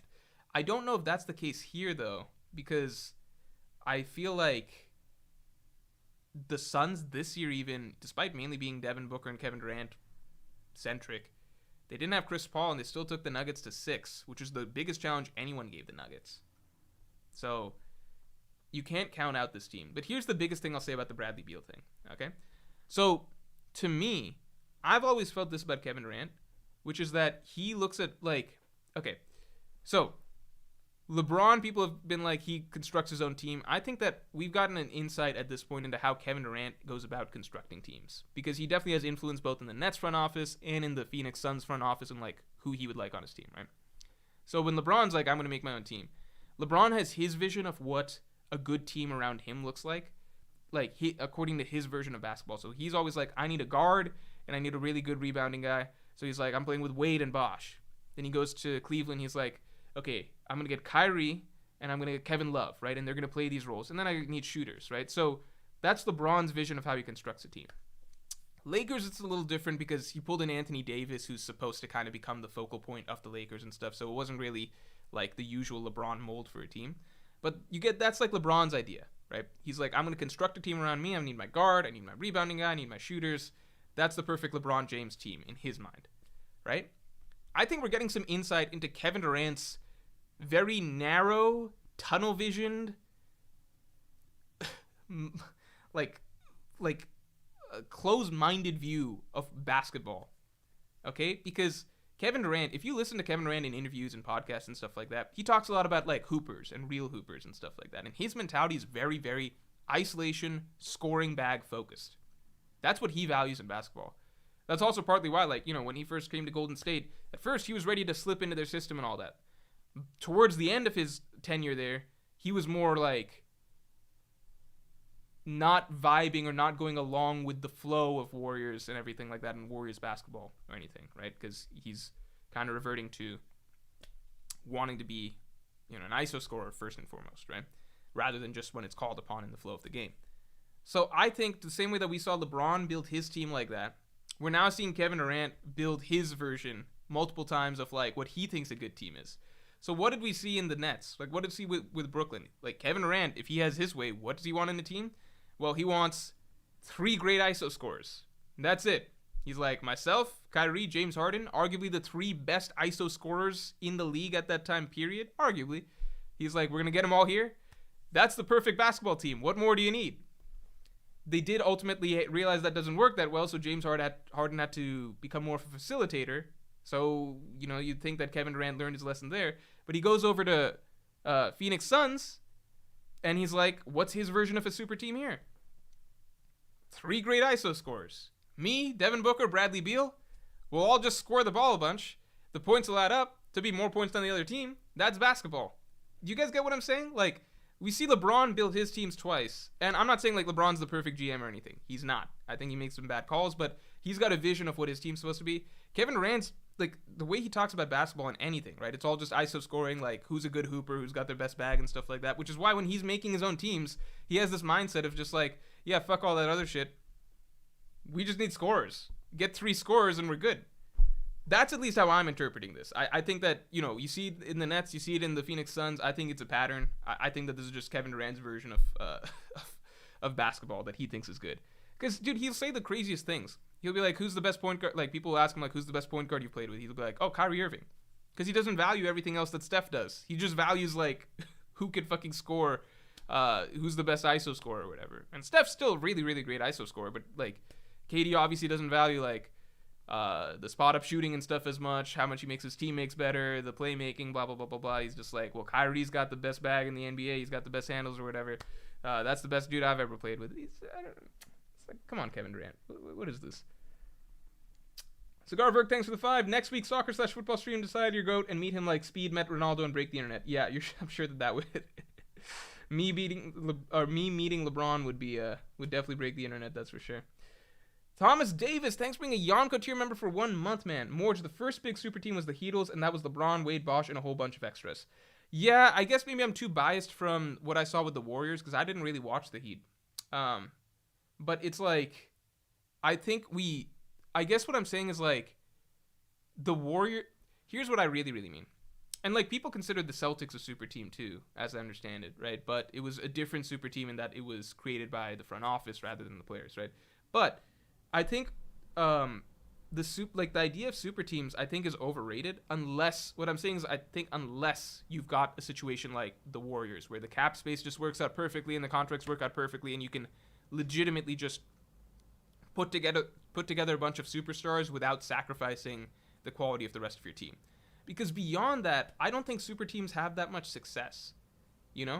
I think sacrificing the quality of your overall team just to accommodate a few really good stars, I don't think that's necessarily consistently good. Like, yeah, the Heatles, like the Celtics, they only won 1 for all the hype that they get, right? The Heat, they only won 2.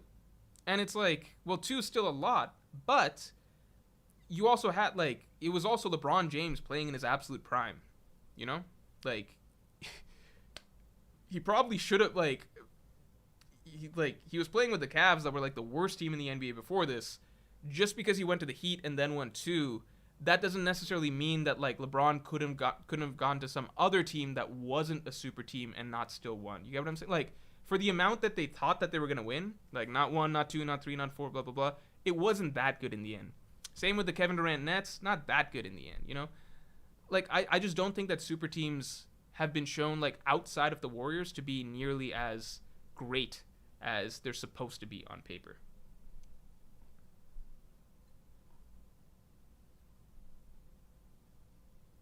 Papa Dogsucker says Nets would have worked if it weren't for the injuries and drama. That's true, but I think that these are all things that you have to account for as being part of a super team, because you're putting all your eggs into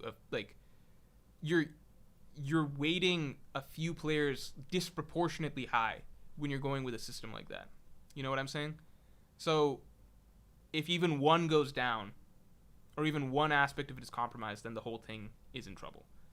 So I just think that, like, the Heat, as good as they're, like, I just think that the idea of having, like, 3 superstars, I think it's diminishing returns at a certain point. I think, like, if you took, instead of LeBron, Wade, Bosh, it was, like, LeBron and some other really good, like, player as, like, his number 2, right, hypothetically. And then beyond that, you don't necessarily have a third star, but you just have, like, a bunch of really good extras or something. I think that team would have probably won, like, LeBron in his prime would still probably have been a good contender for championships during that year. And LeBron might have still won 2 championships, in that same span of time. I don't know. Like, I mean, they barely won 2, right? Like, they nearly lost that one to the Spurs, too. So I don't know.